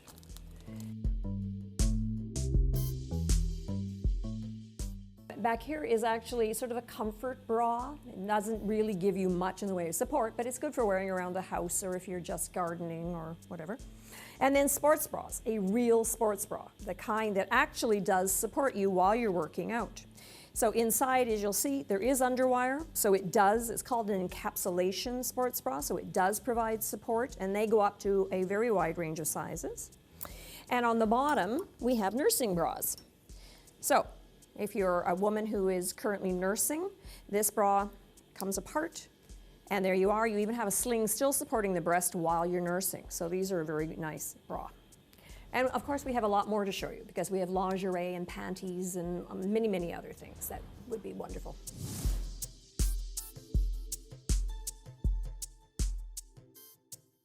As you can see over here, we have various kinds of sleepwear. Anything from a nightshirt that you can sleep in that's very comfy, down to things like this, which are little camisoles with matching panties.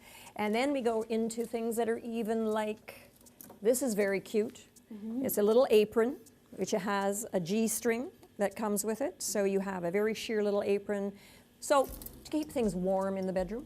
And then we go into fuller bodied sleepwear. Again, this is bra sized. So you go they go by cup size. Again, very supportive, but very pretty and very sweet to wear. And then, so these ones do come in plus sizes up to 3X. Even a little leotard that's quite see-through, that's very pretty on. And then on the bottom we have shapewear. You know, we're always being asked for things that will tuck and firm. And so depending upon your level of support, this is actually just something that goes in the midsection, not that you need it, but you know. It does make you look slim, takes about 1.5 inches off the waist while you're wearing it. Something that would go all the way up to the waist, up to the bra line, down to the mid-thigh, tucks you in, smooths you out. Then we have more down here, gives you just this is actually the back. You can see it's actually got nothing where the bum is so that it doesn't flatten you, but it does control your tummy area. And we obviously couldn't be a lingerie store if we didn't have panties. So we have various styles of panties, thongs, G-strings, boy shorts, high waist, all kinds of panties. Well, over here we carry things mostly for the smaller breasted in the most cases. And some of them have push-up. Again, we were talking about push-up earlier. This bra has substantial push-up in the back. So, you know, they are really nice under t-shirts, but give you a little extra boost. Then we also, for any bra, you can buy push-up pads, because we carry a wide range of accessories. And these push-up pads, as you can see, you just put them right inside your bra, underneath the breast. It gives you extra lift, gives you extra volume. So it's another little helpful addition.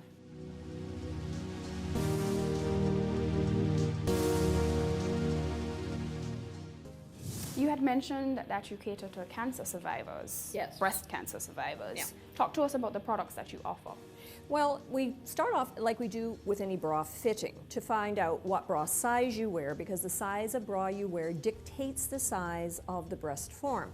And a breast form is used for a woman who's had a breast removed for, generally speaking, because of cancer. When you have a mastectomy, you now have a space that you want to fill. And we want to be very, very sensitive to the needs of our survivors, and we want to give them a product that looks and feels very much like a breast, but is something that they can insert into a specially designed bra. It's called a pocketed bra, and it slips inside the bra, and you are able to simulate that lost breast. And they come in, you want to have a look at this one. This is a breast form, and you'll notice it's relatively light.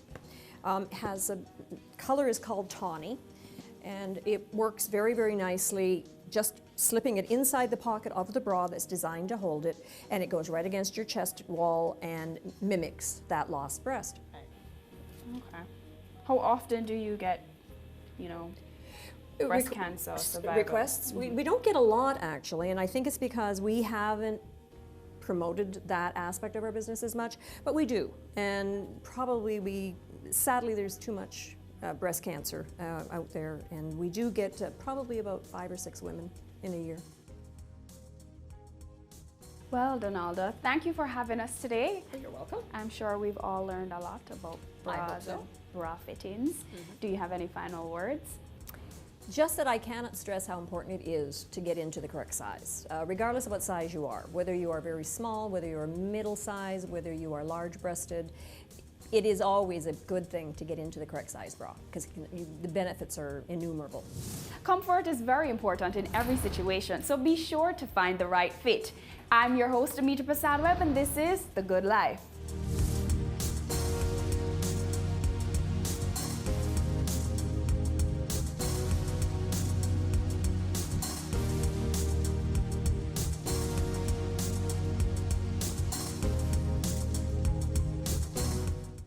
Thank you.